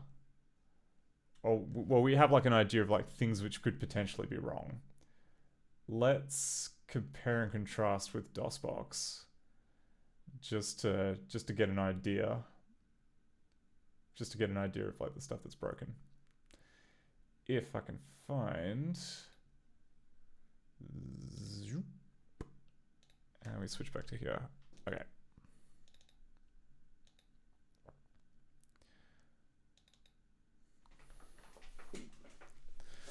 So we'll try and speed run our way back to that position. Shouldn't take much. I think we just need to talk to the Statler and our sibling and stuff upstairs, and then we should get back there. So.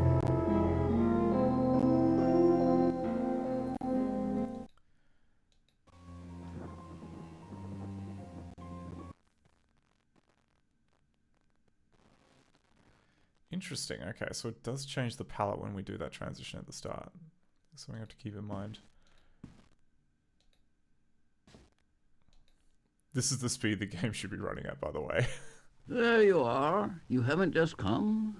But it's exceedingly dangerous to traverse the coast this time of day. So we go to the old man. I'm so glad you came. I find that the pleasant company of my relations calms my nerves. Then we go even closer. Take a big old whiff of some of your paint thinner. Careful. I use a special thinner. The fumes can do all sort of damage to you. A painter I knew fairly went mad from it.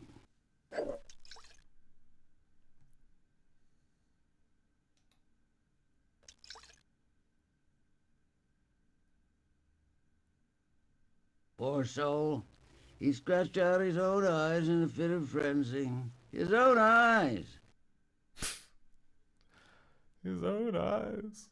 Alright, then we gotta look at his painting. Just watch that you keep the windows open. It's a pastime of mine. By keeping my mind occupied, I attempt to dispel some of the constitutional agitation which afflicts me. I have a surprise. Your brother Henry is here. He's upstairs visiting with Elise even now. My brother Henry? Okay, time to head off there. Okay, we're technically doing this in the wrong order, or different order than we did before, but we can test to see if everything is okay with the... Yeah. Henry has just been relating his adventures to me. He's been everywhere.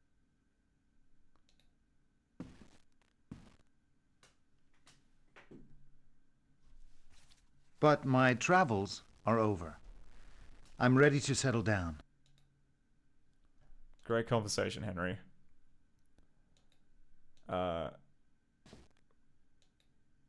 So, play some chopsticks. You play so beautifully.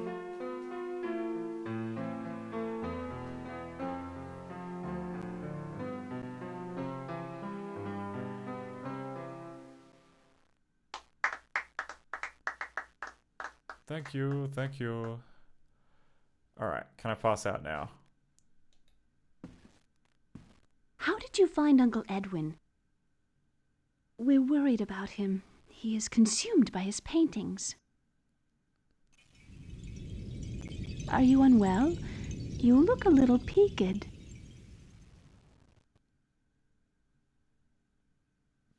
Nope, just huffed too much paint thinner. Okay. So that room in the house is blue.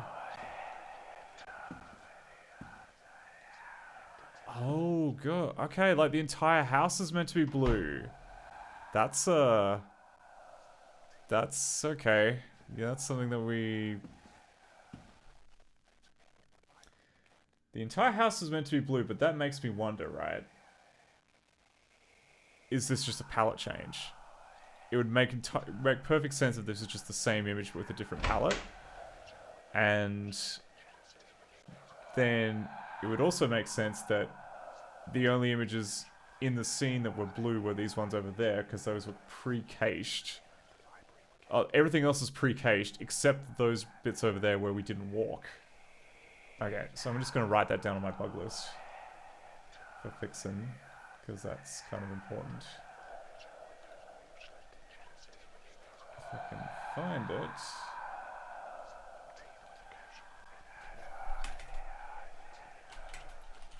changes color to blue later on, but gets cached using a palette swap, but the wrong colors get cached. Okay. Now this wine bottle. Oh my. How in...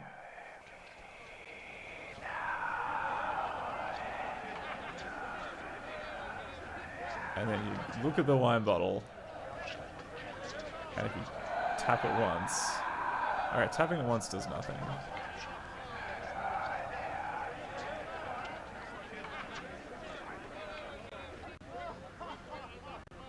Oh.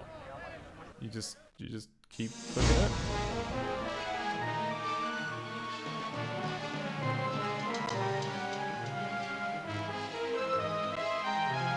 Okay. Revenge means nothing unless the avenger makes himself known to his victim.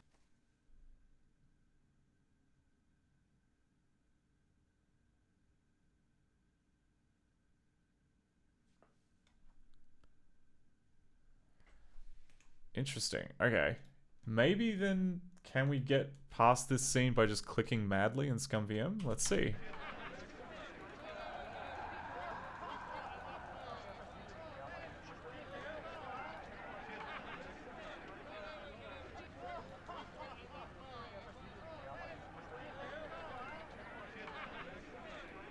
Yeah, okay.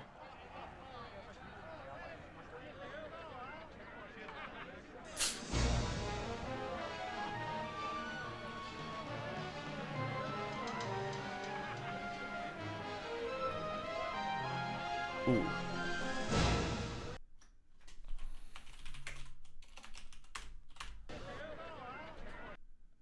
Interesting. Like the video seems kind of slightly off center. But okay.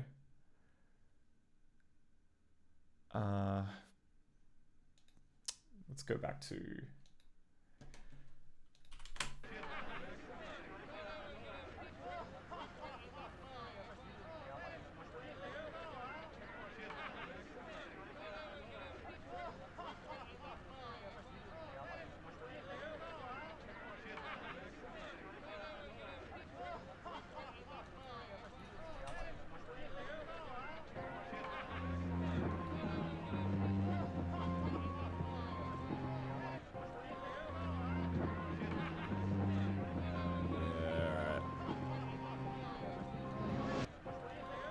Did I break it? I think we broke it. Oh no. Oh no. Okay. That wasn't very successful now, was it? Managed to get to the map screen and then can't really get anywhere from the map screen anymore.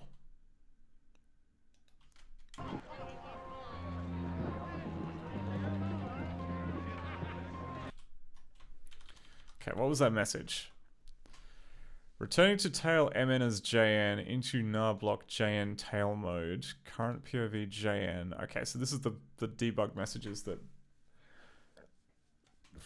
the code says about switching between scenes.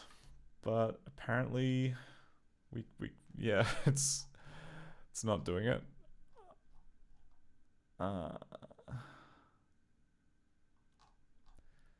So much spam. I don't want these set sprite cast things.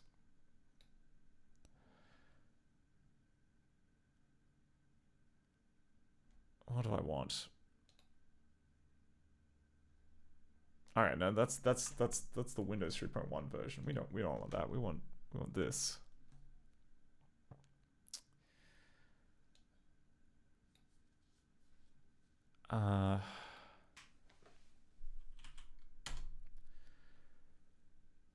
Yeah, okay, so it's just in the renderer code. It's in the incredibly slow 32-bit renderer.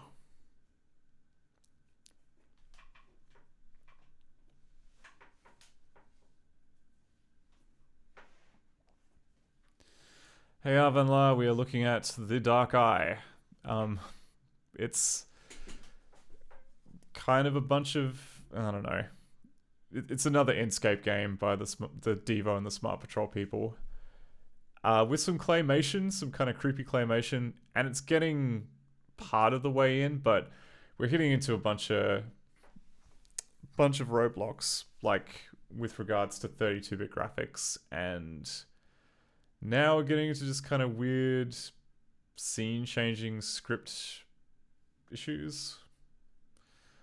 Like, I don't think I can get back into the game at this point, but I can get back to the screen here.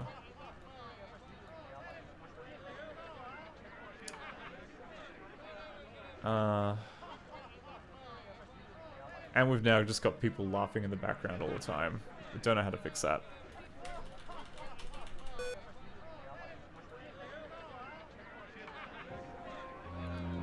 Okay, so fresh game. No baggage.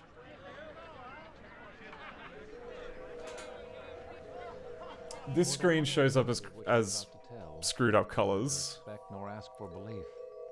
It would be mad to expect such a thing, in a case where my own senses reject their evidence. Yet I'm not mad, and I surely do not dream. And the reason why is that it's all actually, because basically all the graphics are paletted and they have a specific palette that goes with them, but because of how bitmaps and stuff are cached in 32-bit mode, they get cached with the wrong colors. And so, like, the way to fix that would be to do, like, some kind of big refactor to not pre-convert everything to 32-bit, which you kind of need to do for things like the hand graphic, which rely on color keys. But anyway, I put in a hack to I don't know, pre-render everything with the right colors, and it sort of it kind of works right up until like the point of when you huff paint thinner and start hallucinating, at which point the colors don't work as expected. And that's not exaggerating, you do actually huff paint thinner. It's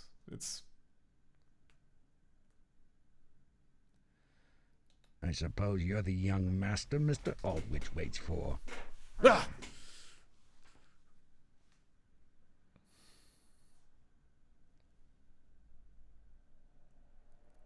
Go ahead on in. Yeah, I would agree, Mad Moose. Like, I mean,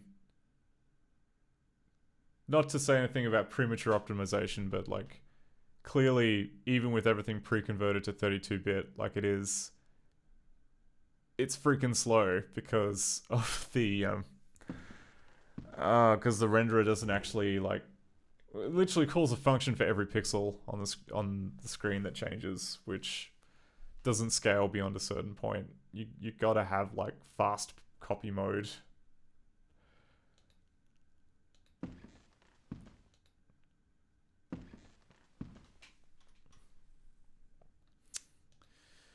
But yeah, all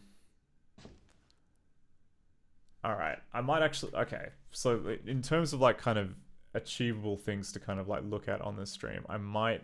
There you are.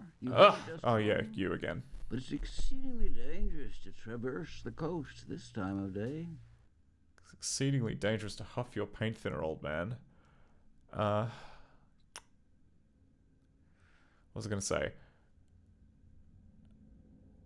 I did want to have a quick look at the save game system, because ideally when you want to kind of, I don't know, do reproducible tests and stuff like that, you kind of need working save games. And I think I know what the issue is going to be. So, like, just to... So if we look at all the files that have been written out by the Dark Eye, we can see that there's one... there's a text file for every user, or like every save game name that I made, which contains a bunch of game stuff, like we can see in here. And then there's one here, which is, I think, is an index of all the different save games. But what I think is happening is that as like a scrubbing step is that when the game starts up, it will read this and then it'll try and like use the director file API to say, does this file exist? And if it doesn't, then it scrubs it and it goes back to there being no save games. Which is okay. Okay. Having just talked through the problem, I don't know how we'd solve it. In all honesty, because like the issue is that with all of the text files that we write, they have a different name and a different prefix. And if we're like literally just searching for these files, which we have here, we would need to inject these text files into the current path. And we would need to basically just do that on a global level. Like every possible directory would have to have every single one of these text files. And it sounds kind of messy. You know, it is messy. There's no working around it. Need to inject save file names into path lookup tools somehow, question mark. Well,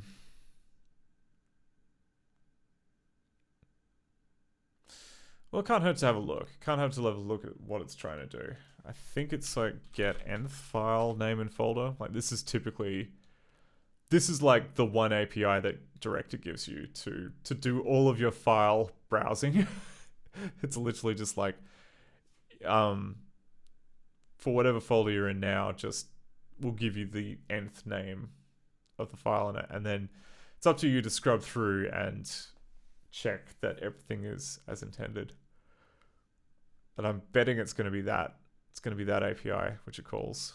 But we can check. We can check if it's going to be that API.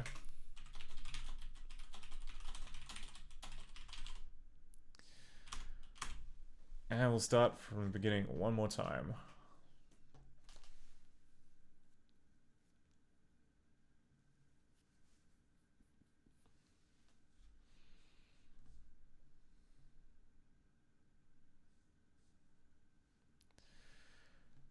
We'll just have a quick look at this, and then I think maybe for the we'll explore the game a little bit in Windows 3.1, just because it's good to get an idea of what's going on. But yeah, okay, so it calls get nth file name and folder, and yeah, right. Oh, I should have done this with lingo exec. I'll try again. Oops, debug flags, lingo exec. So I can see what the code is. Oh, and b get nth file name in folder.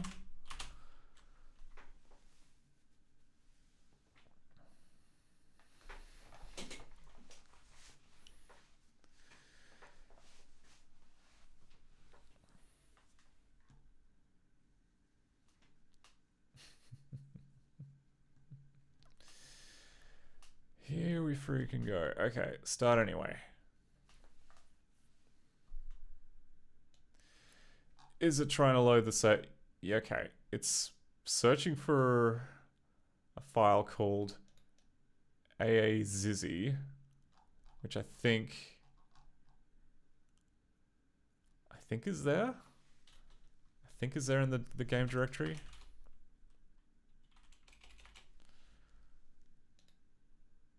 No, it's not. It's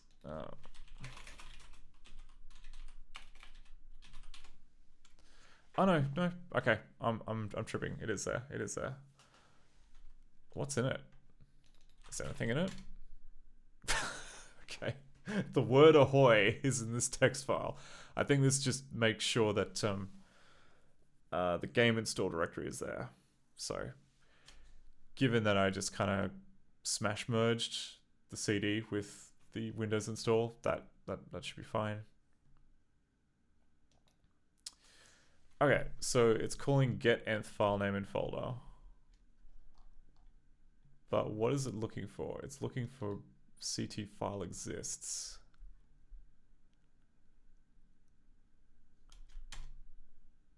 Whoop. Okay, that's gone way too quick.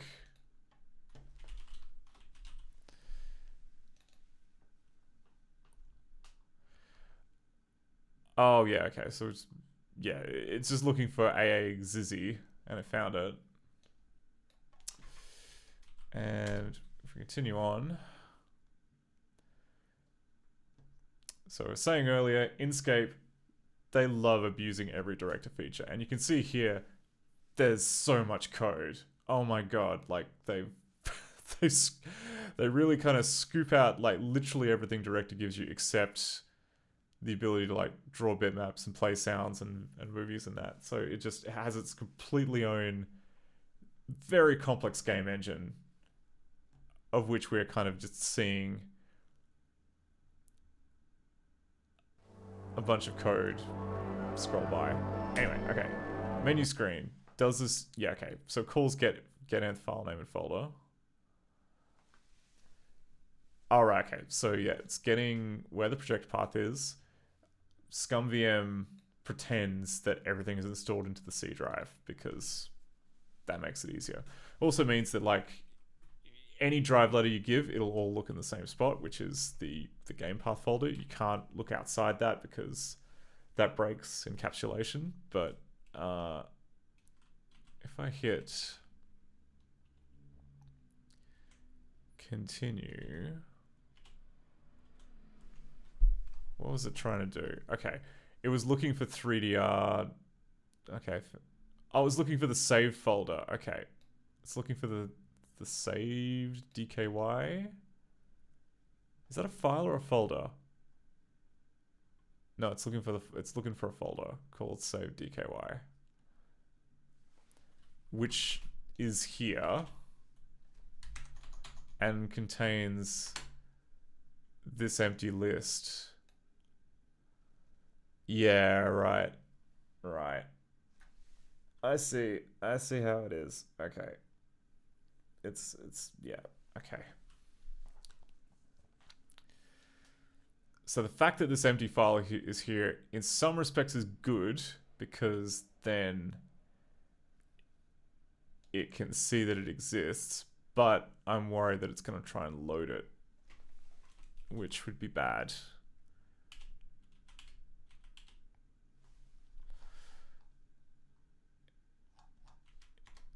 Still browsing for stuff. Oh. Yeah, and it's using the same API to look for the names of the save game files.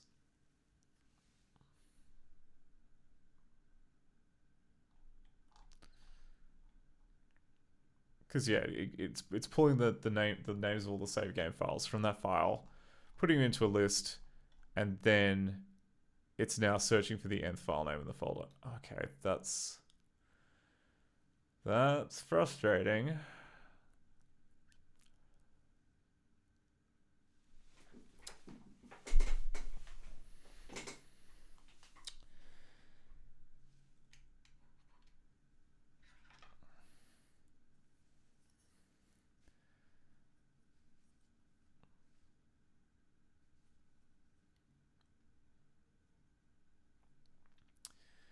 Maybe, okay, so like there are a few options that we have here. One is that we can rig get nth file name and folder to just say that every folder that we visit contains the stuff from the ScummVM text file assortment. I'm not super big fan of that option, because it could cause bad knock-on effects for other parts of the app. But it would be, maybe if we just had like a game quirk or a game setting which allowed us to add those text files to the path somehow. That seems like it would be the least obstructive way of doing it. It'd be a pain in the ass, and it would be very complex.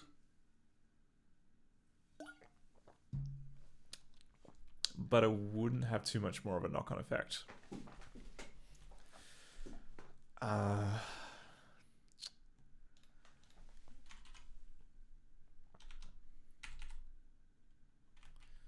I think we've already got a game quirk or two, which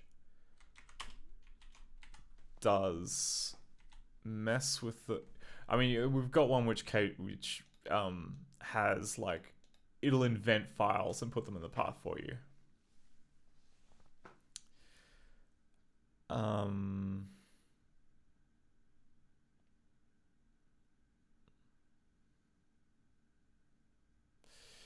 Yeah, and unfortunately, because it creates, like, different text files with names, we can't have a static declaration like this. We need to...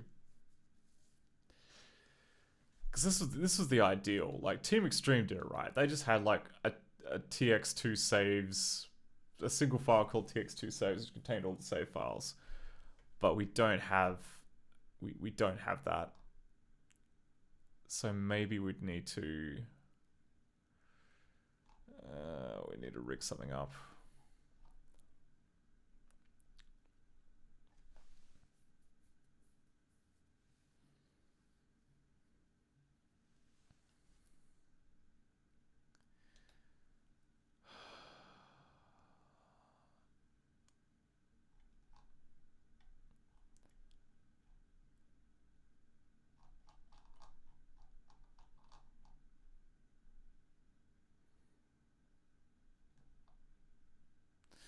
Okay, let's prototype something here. Let's prototype it. So we'll go struct file path const car target common platform and we'll say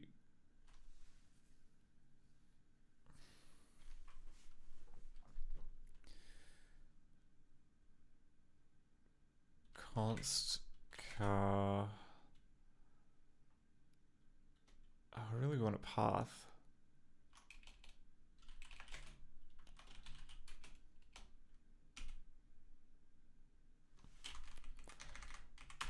And then const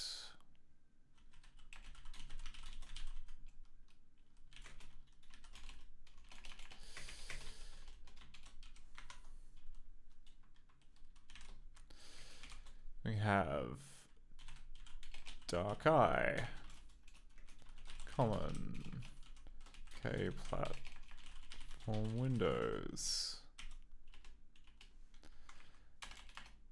and then we'll call it where was it? It was save dky.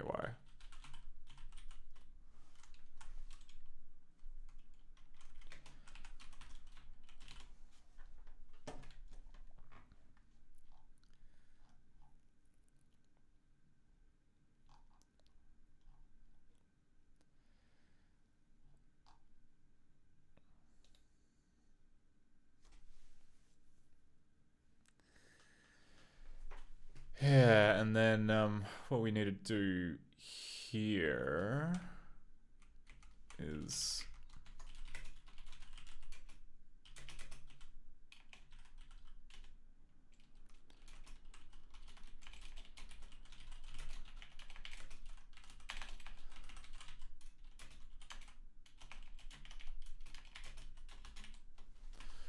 oh yeah, and we're gonna add a null one. Because this is C and it's not safe. There's no memory safety, so we make a null one at the end.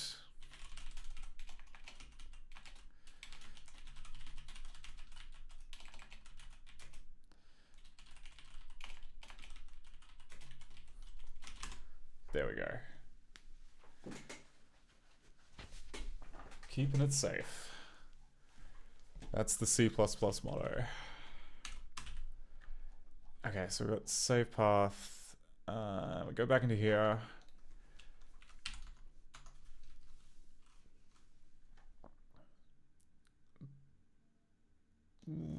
basically copy what we've got here. And then go inject files from the save game storage into the path.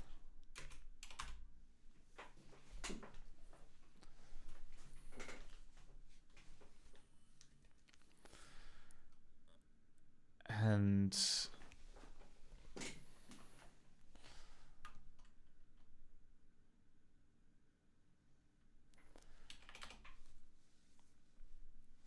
go list push back cache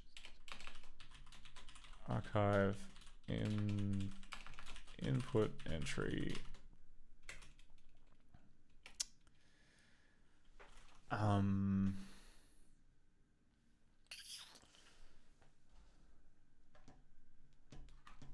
Oh, for real, Mad Moose, your code, like, I saw your cool disassembly of June stuff. Are you writing the redoing the engine in Rust?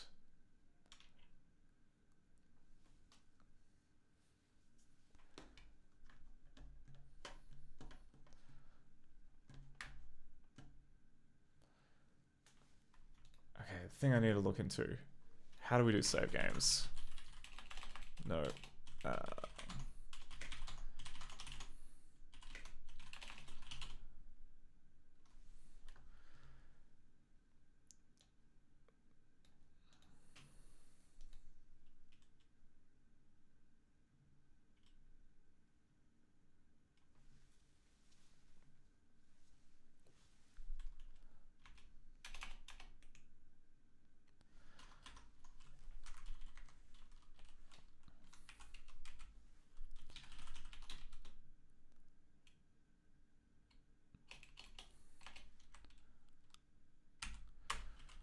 For auto at saves.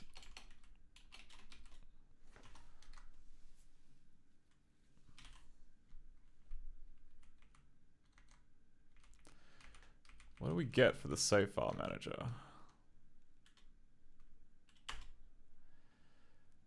We get clear error, open for loading.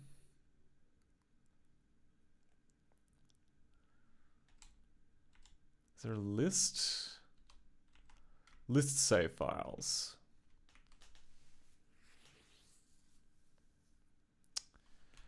Oh, actually, I know. What we want is whatever whatever the file IO extension uses.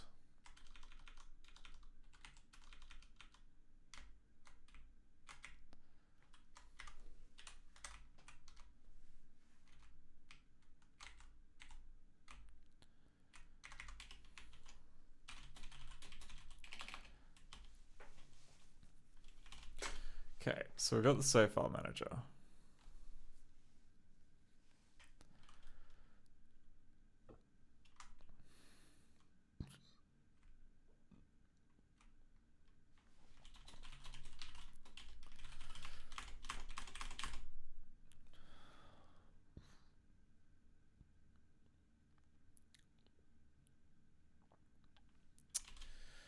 Right, okay, yep.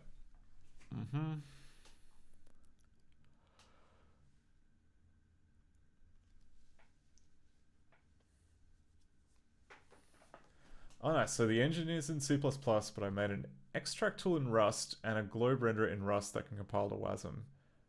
That's pretty cool. So, like when you say C++, do you mean like using ScummVM's like rendering tech and like class hierarchy and stuff? Or just bare C++, STL kind of thing?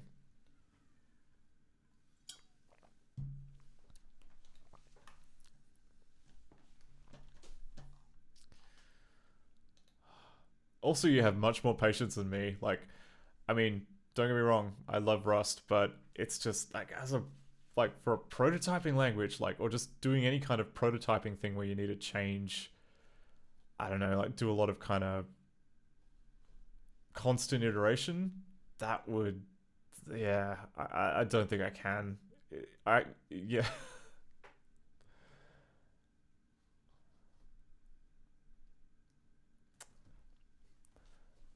Oh, cool. That's super cool. All right, what was it doing? I was figuring out what the save file API was. Okay, literally, I think it just tries to open for loading, and if you get a stream back, then it worked, which is not really the API I want. What I want is list save files.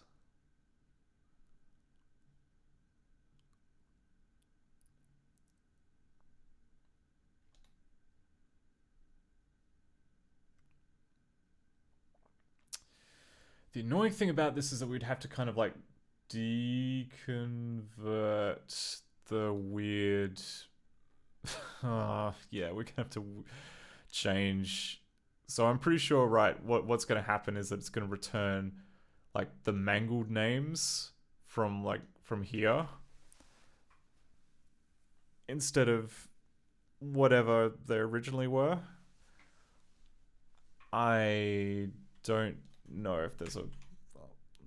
You know what? Actually, let's dig a little deeper. Let's see if they've got any...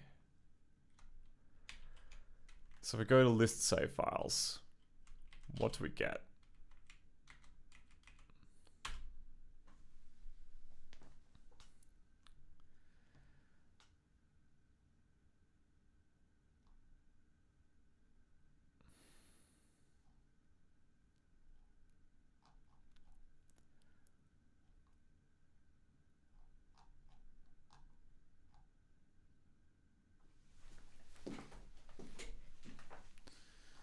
Okay, maybe the save file...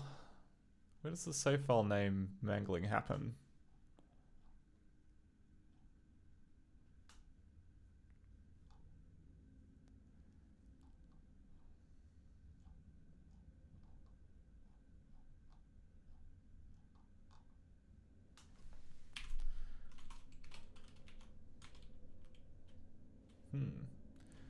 Maybe it doesn't happen there.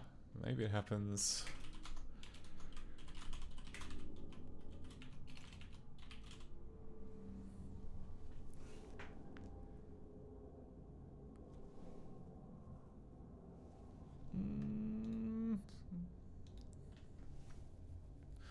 Oh god, alright, it happens in file IO. It happens in file IO. Oh god, alright. That's kind of... That sucks.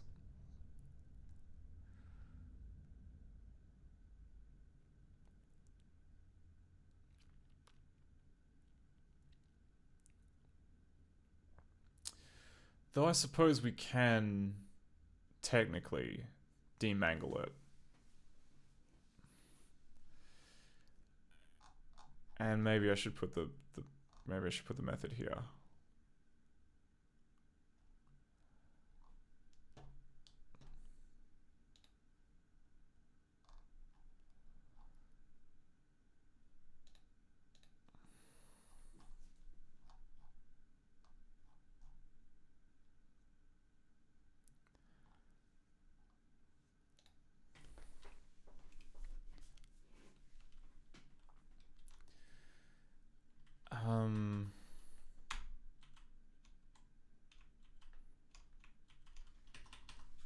Actually, yeah, okay, no, stop. I'm gonna get out of the habit of just like trying to preemptively like make things look nice, and I just want to make things work. So we are going to just make it real ugly like and change it later. So we are going to list save files. I think that's the API name. Yeah, list save files.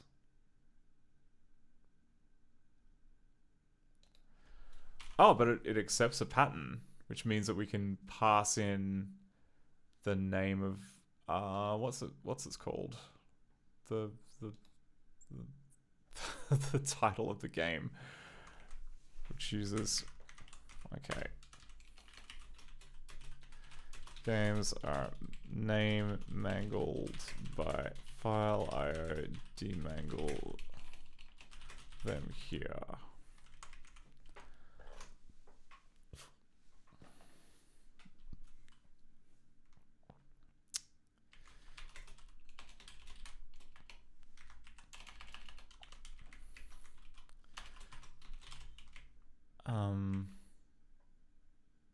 Oh, and we need to add the save manager to our thing.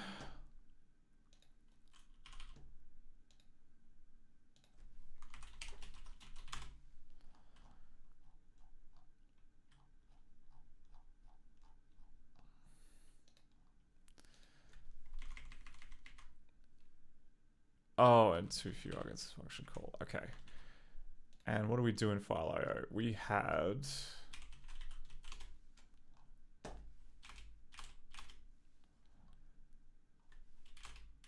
a prefix.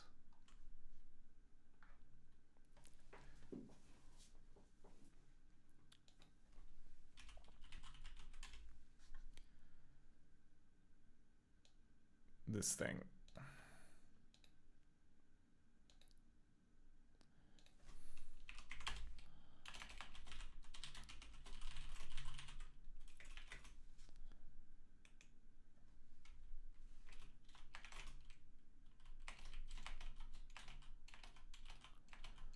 Where's star? Oh, it's there.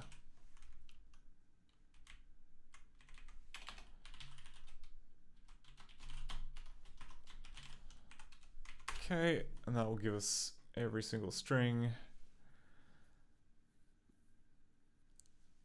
We then can go common string mangled, so demangled equals it subster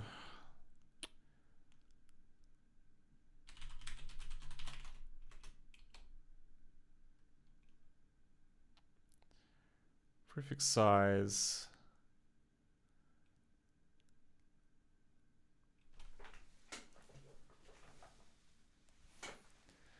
and then I guess remove the bit on the end as well. Yeah, I suppose.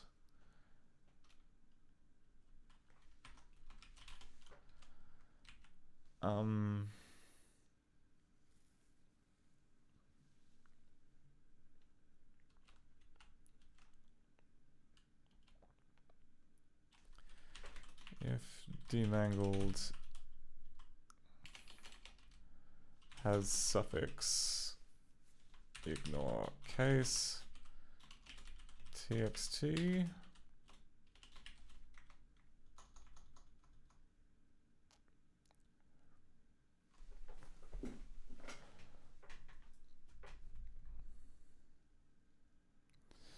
demangled equals demangled subster 0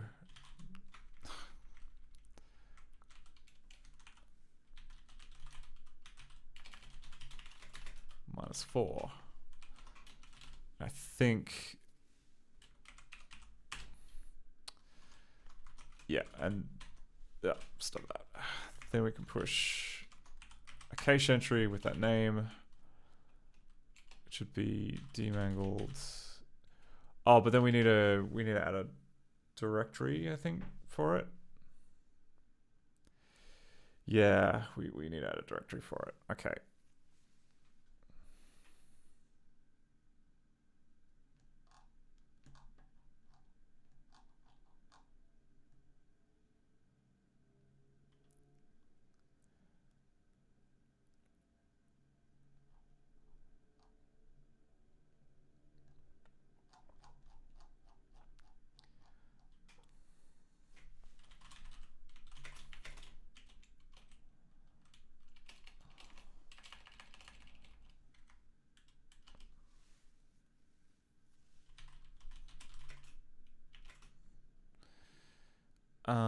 Right, okay. Then we go f path plus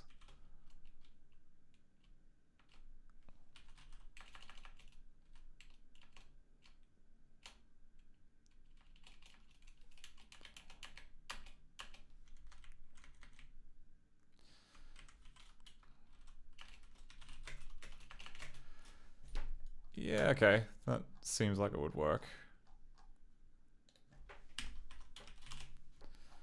Then we got that. Then we do this. We can then put in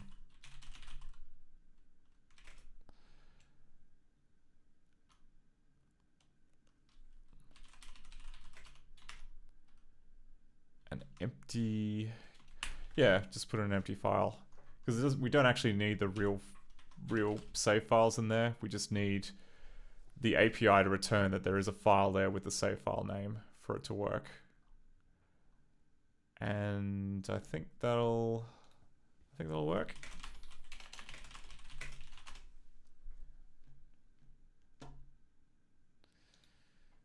But we can check. We can check if my math is correct.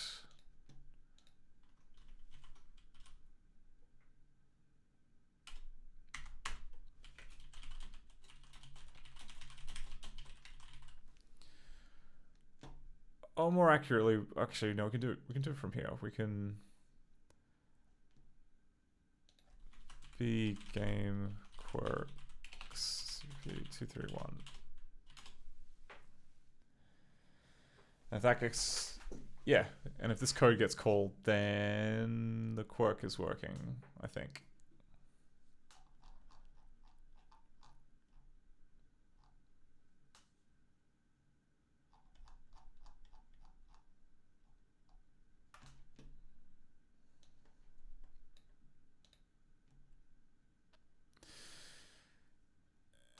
Okay.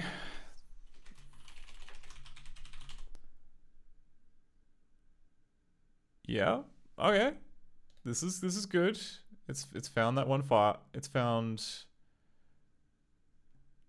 Oh, you're dkygm.dky.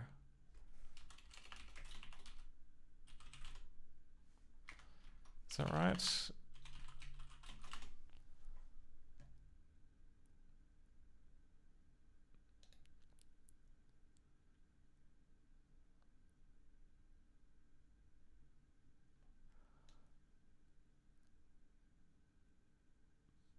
That's a bit weird.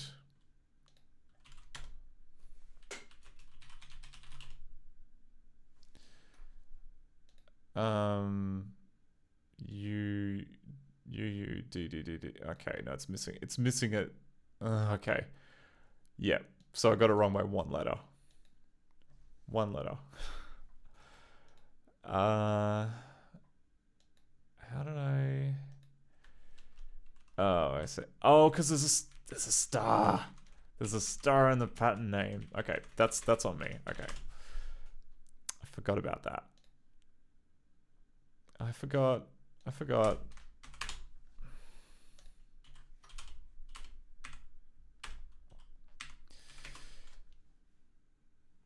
And we go to game quirks at CPP, which is 231.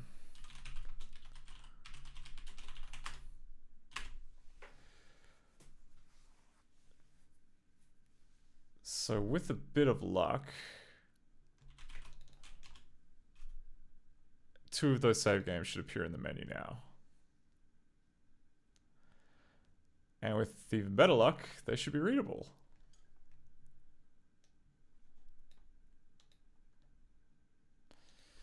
Yeah, devangled.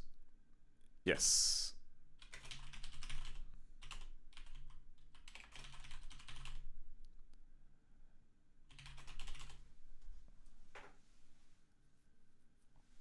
Oh, I've still got the debug stuff turned on. That's unfortunate. Because putting all the stuff to standard out does noticeably make it take longer. And this is a slow game. This is a slow game in ScummVM.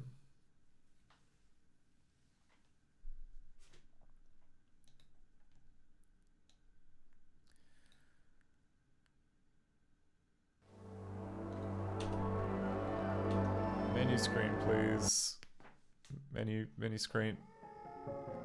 Ah, okay. It found all of my save games.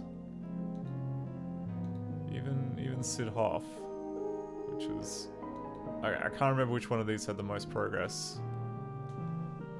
Okay, hang on. Debug, flag, disable, lingo exec, debug level 1. Okay.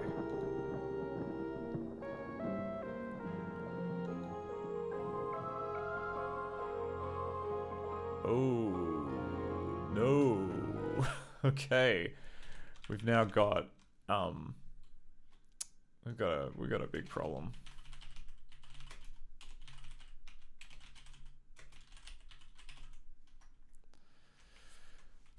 Pretty much as soon as I turned off debugging, I want it again.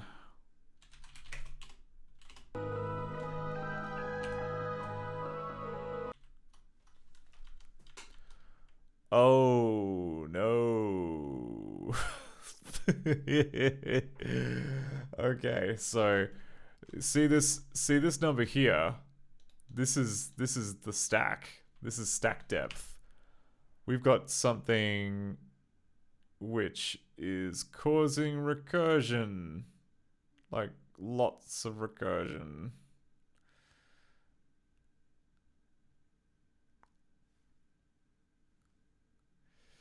What's at the very top of the stack though?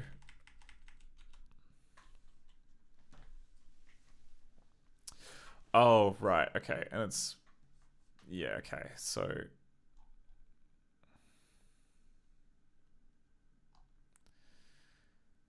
there's mouse up, then it calls mouse up view this common, then it tries to call iKnock alive done, but there's no me object, which is in director, me is kind of the, if you're doing object-oriented programming, then me is the equivalent of like this in C++. So we're, yeah.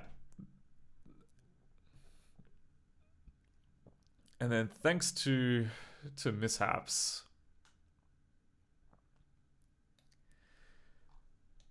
the code path, if for whatever reason me doesn't exist, means that it just goes into infinite stack call thing.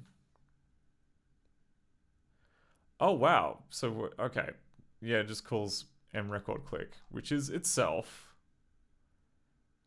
just why would you call itself? That's a terrible way of writing things. Oh my word. Okay. It's a terrible way of writing things, but we gotta support it because other stuff might use it. Other stuff other than this might use it. Okay. Well, I don't think we don't have any logs of anything this far up. Excuse me. God.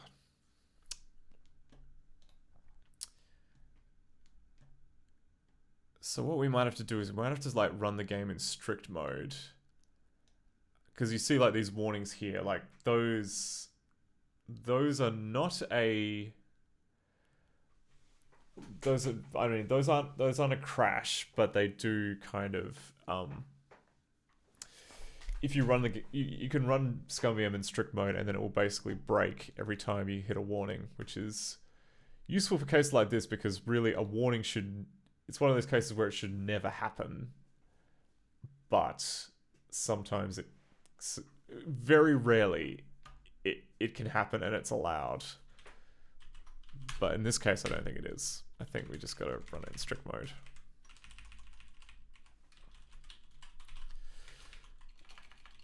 We'll go strict.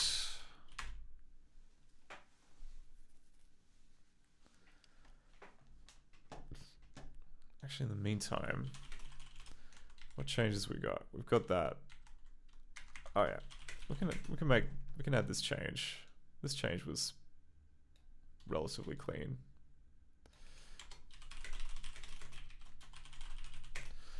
Fix the get last behavior when list is empty.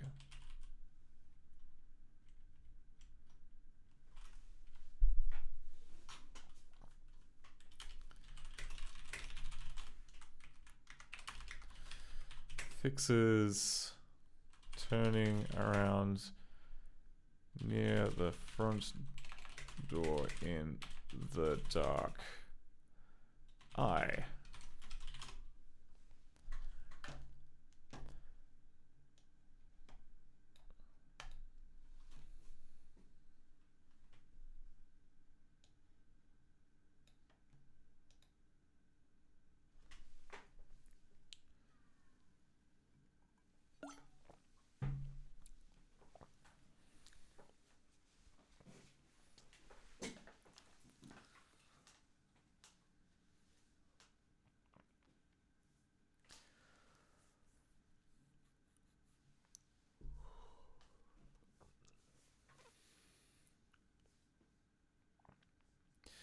It's really weird the amount of effort that Inkscape kind of went to creating their own engine inside Director, because like there are many other kind of first-person adventure games which achieved very similar complexity, but with much less weird engine stuff. Okay, so I hit begin.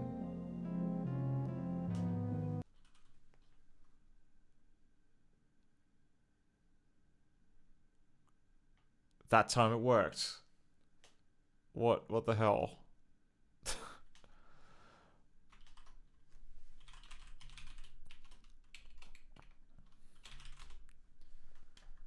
What's the debug flag list? Yeah, I've got strict mode turned on, and maybe it was just that one save game, which was because that time I ran Sid Hoffman, which I think is at the very start of the game.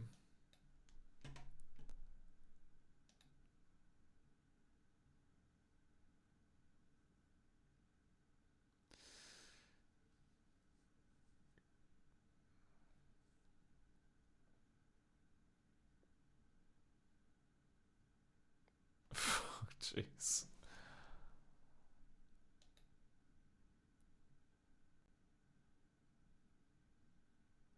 Huh. Like this... Is this broken? Or is it just lagging like crazy because I have debug turned on? I think it might be that I have debug turned on.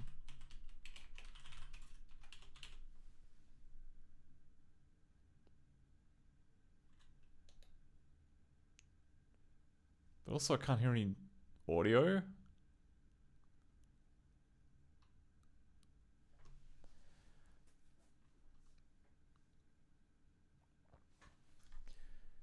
How about if I knock the door?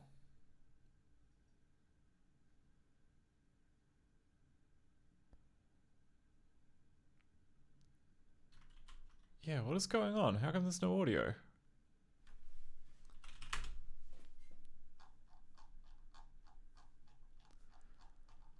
Oh, wait.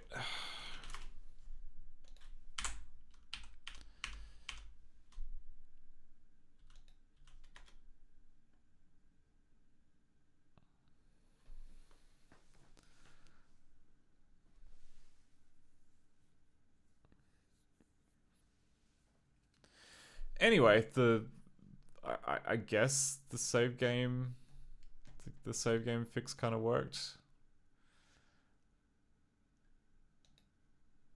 Oh, why? What happened here? Why is it now?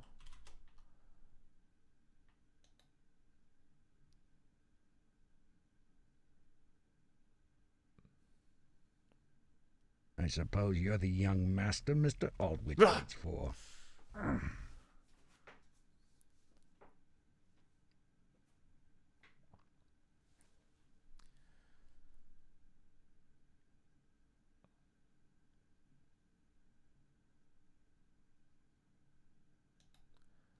Okay, so we can go inside. We can walk from room to room.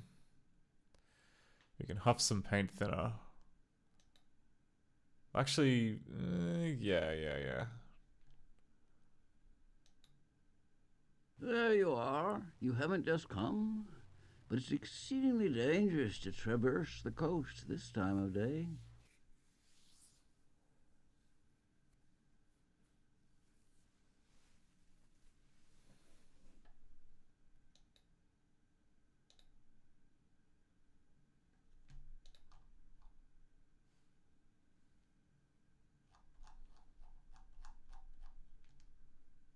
I'm so glad you came. I find that the pleasant company of my relations calms my nerves.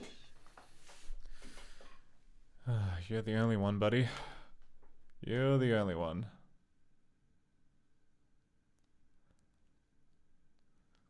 Let's take a big old swig of paint thinner.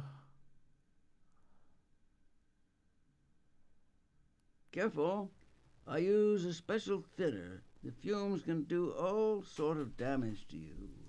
A painter I knew fairly went mad from it.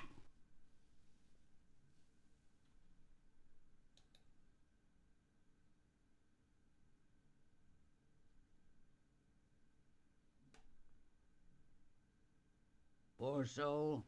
He scratched out his own eyes in a fit of frenzy. His own eyes. His own eyes. Okay.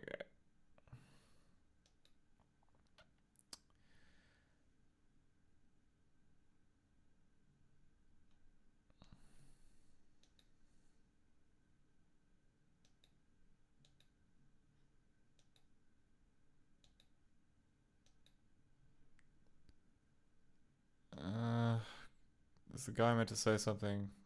You know what? I don't care. I don't care if the guy needs to say something.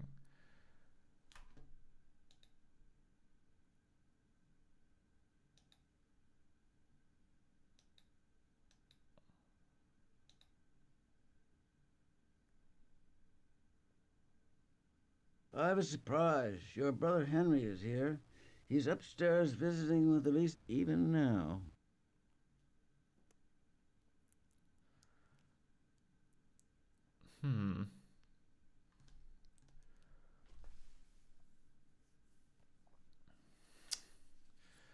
All right.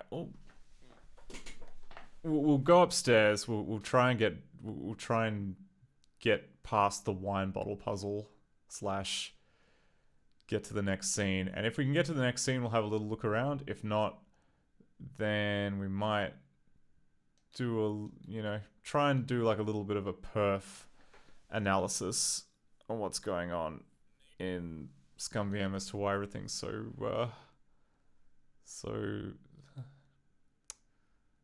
slow.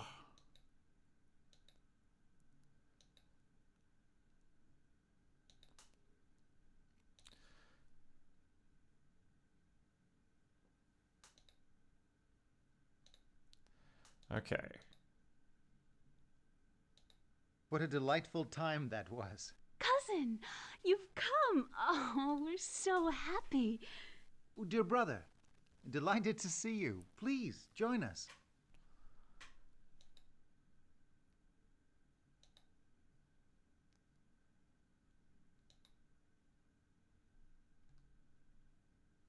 Henry has just been relating his adventures to me. He's been everywhere. Yep. So we listened to Henry say, I've had enough adventures, actually. But my travels are over. I'm ready to settle down. And then we turn back to dear Cuz and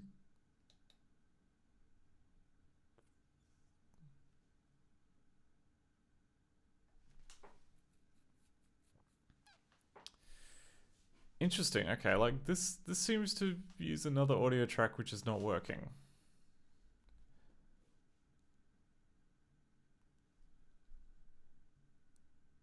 Oh, then we pass out. Then we're here.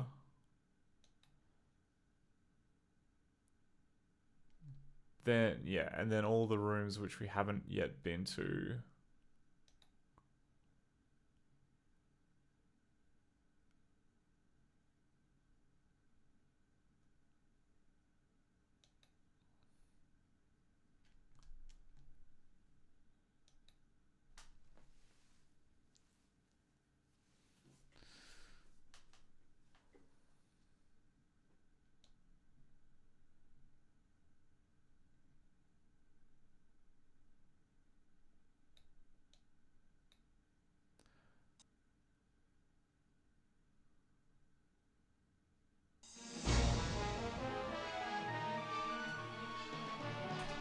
I hit escape. Oh, god damn it. No, that's not what I wanted. I wanted to get past the cutscene. But now I'm stuck out here because it won't let me in.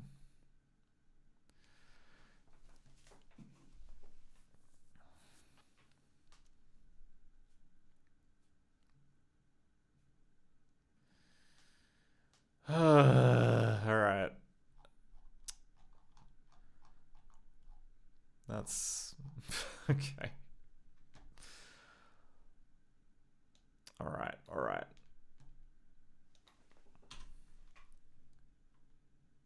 So if I go back to the main screen.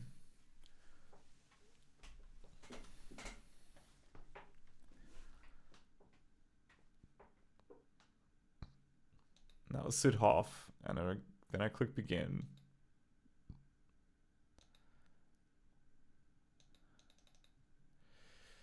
No, it's still convinced that I'm not allowed in.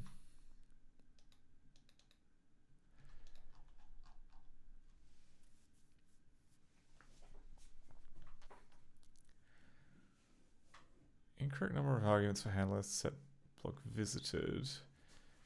Invalid comparison between types cast ref and int. That seems like it could be relevant.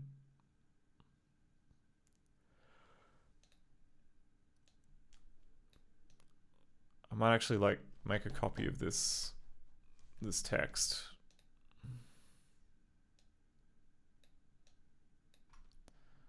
Oh my god, if it will let me make a copy. And compare it with another save file.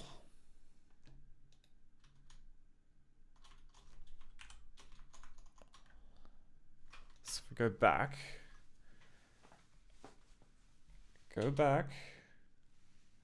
and then we pick one of the other save files.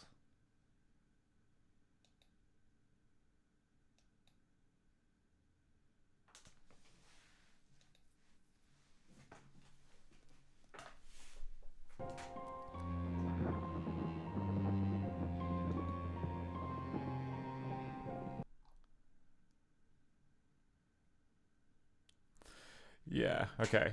Interesting. So none. Yeah, all right. There's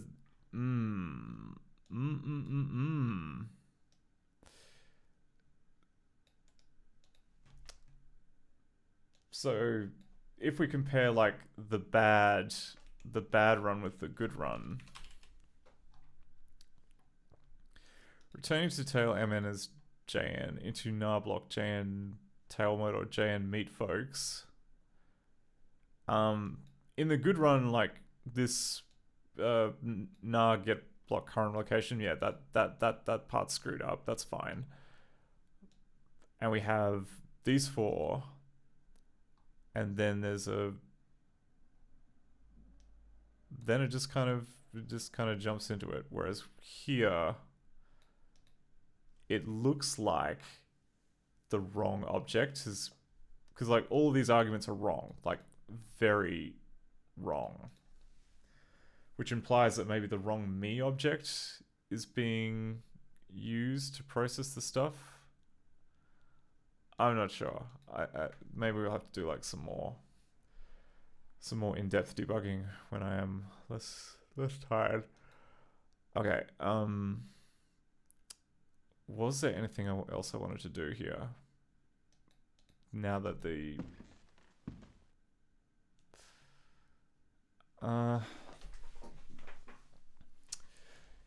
you know what? Okay, to finish up, let's run a perf test.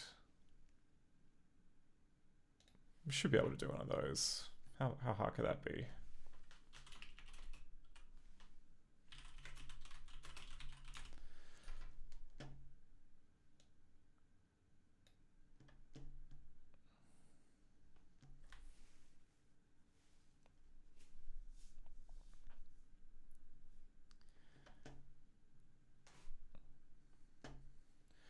We should at the very least be able to see where all of the like where all the performance is being sunk into. It's gonna be bitmaps. Inevitably, it's gonna be bitmaps. I'm just looking into. There was a tool that did flame charts from perf data. Do I even have the tab open? Having the tab open would have been a smart idea.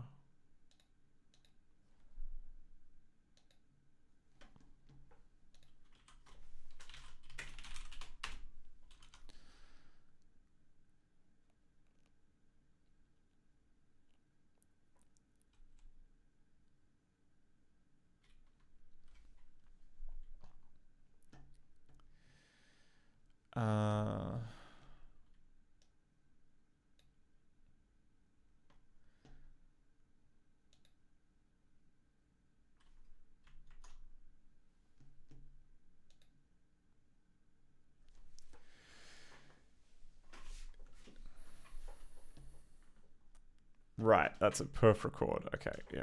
Perf record.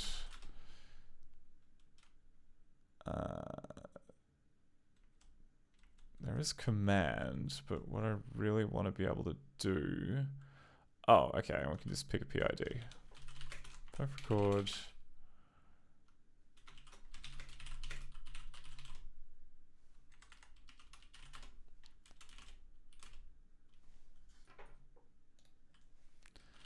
P...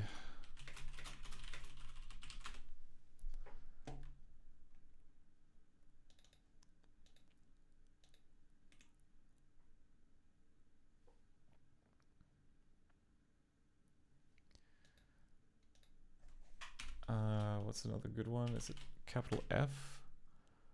Yep, okay.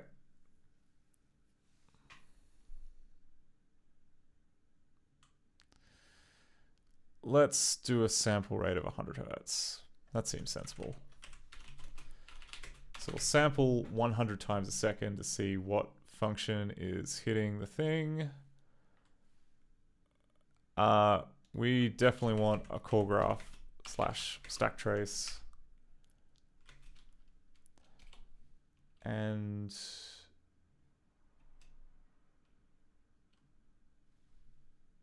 let's go.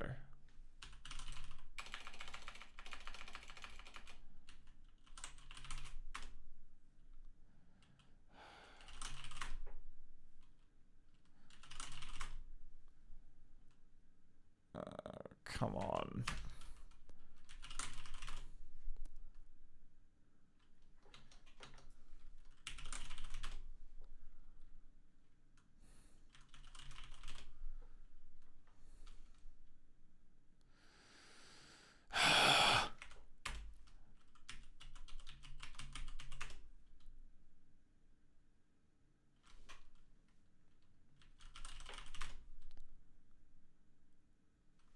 What the fuck is wrong? Oh god.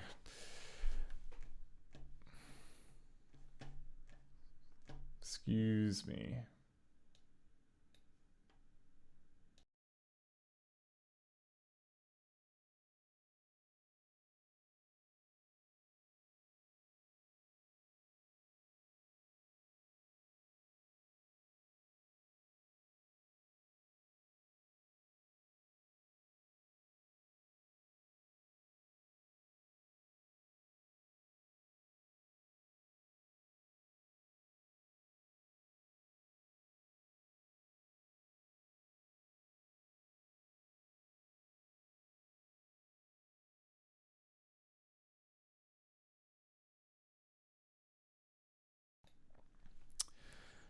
Sudo has decided to not work.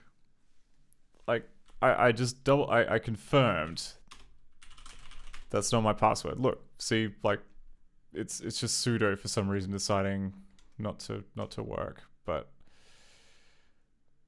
anyway, let's persevere. Okay, so here we go. We're running the dark eye. It's slow as friggin' anything.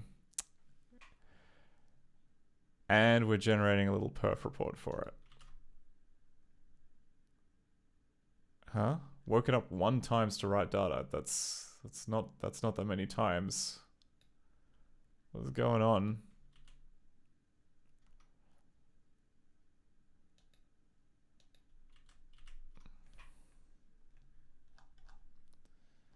Oh, whoa. Okay.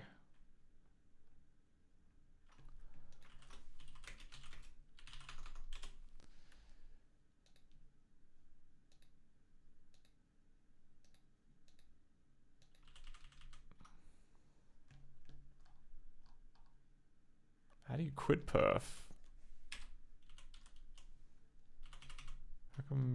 How come it's just it's not quitting? I suppose we can do it this way.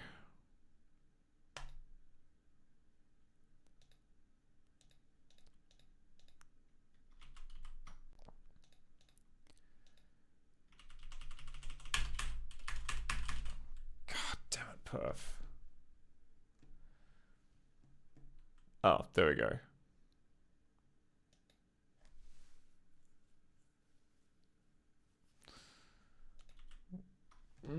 All right, and then done that.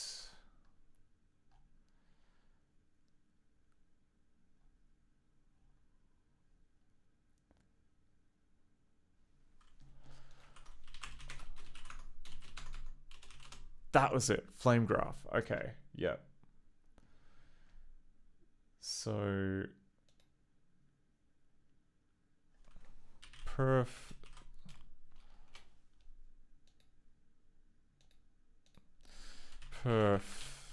script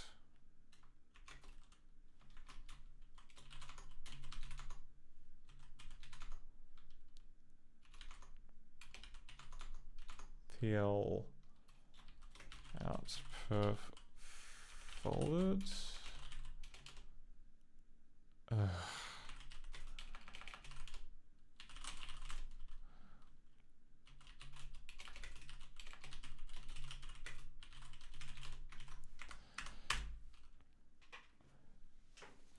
Then development flame graph.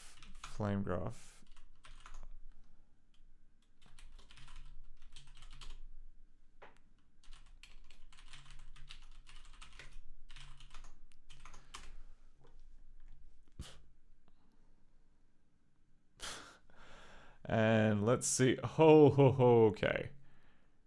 It's a big. So this is the call graph of where all of the computing time is going. I want to say it's not too much of a surprise. Like this kind of very thin tower of stuff is a little intriguing. More so from the fact that it's mostly unknown, but it doesn't. Yeah, that the majority seems to be just kind of in the blitting code. I guess there's some kind of transparent blitting stuff, but I'm also kind of surprised like there's this much there's this much stuff that's happening, because like really there's not that many dirty rectangles. It's like two spots on the screen which are changing, like the bit where the mouse cursor came from and the bit where the mouse cursor was going to, and that doesn't really kind of justify, in my eyes, all of this stuff going on.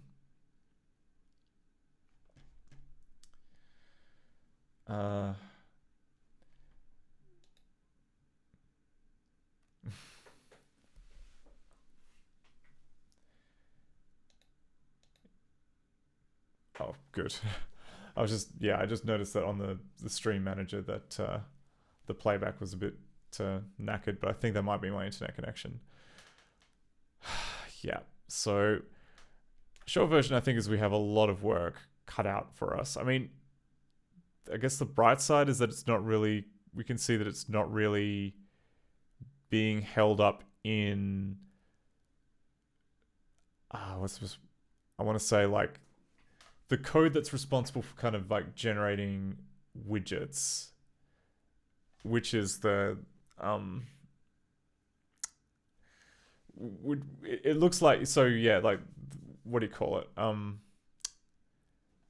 In terms of ScummVM, like every kind of thing that gets rendered on the screen, like a sprite or a movie, is known as a widget, and generally like creating new widgets is reasonably expensive. But we can see here that the create widget code doesn't really happen that often. I think that like in that particular case, like it only should happen when the mouse cursor is animating, because that technically creates a new widget for every change in the sprite. But like the real energy and time sync is just in blitfrom, which then calls draw pixel a bunch of times, like once per pixel, and then does a bunch of color to RGB. Maybe that's the 8-bit to... No, because we already pre-convert that. Anyway, that's probably something we're going to have to like look into off stream for a bit and come back with some answers about. This very tall... Oh, okay, this is address sanitizer. This giant tower to nowhere is the address sanitizer extension, I think. Because, like, yeah, and like, yeah, address sanitizer. So, good to know, but not really a performance problem.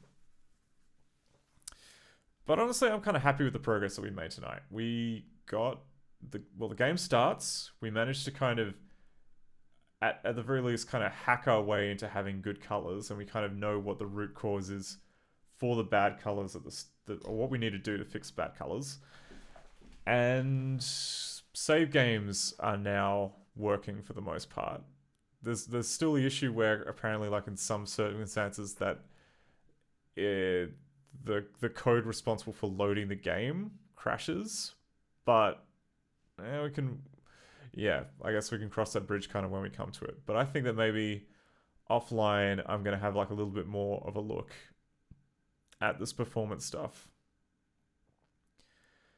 If only because without looking into the performance stuff, not only is it going to be insufferable to play, it's going to be insufferable to test. So I hope so, Mad Moose. I hope that it is right for optimization. Like there's, like I've looked into it like once or twice before. It's just kind of a little difficult to, like there are some code paths which should be absolutely blazing fast, like just the direct copy path. That should not need to draw from every single pixel. It's just a case of the code is set up that way, and also that's also how we kind of do per pixel things like masking, rather than kind of using primitives in the blitter, which is it's not a fast path. It's not a fast path. So yeah, that'll be what I look into maybe in the next week. But I think I'm gonna call it there. We've streamed for a goodly number of hours, and yeah, getting a little tired. But thank you so much, everybody, for popping in, seeing some kind of the hairier bits of preservation. I want to apologize again for like all the paint thinner that we had to huff while testing this game. It's certainly not something that I was expecting until I saw the walkthrough, but they say you have to suffer for your art, and presumably this is what they meant, just huffing paint thinner while a bunch of creepy stop motion figures talk to you about how they, I don't know where I was going with this. I'm tired. That's my excuse. Thank you so much, everybody. I will see you next time. I should check if is anyone else streaming? That is a very good question. Okay. No one in my role is streaming at the moment, so I guess I will say goodbye now. Goodbye now.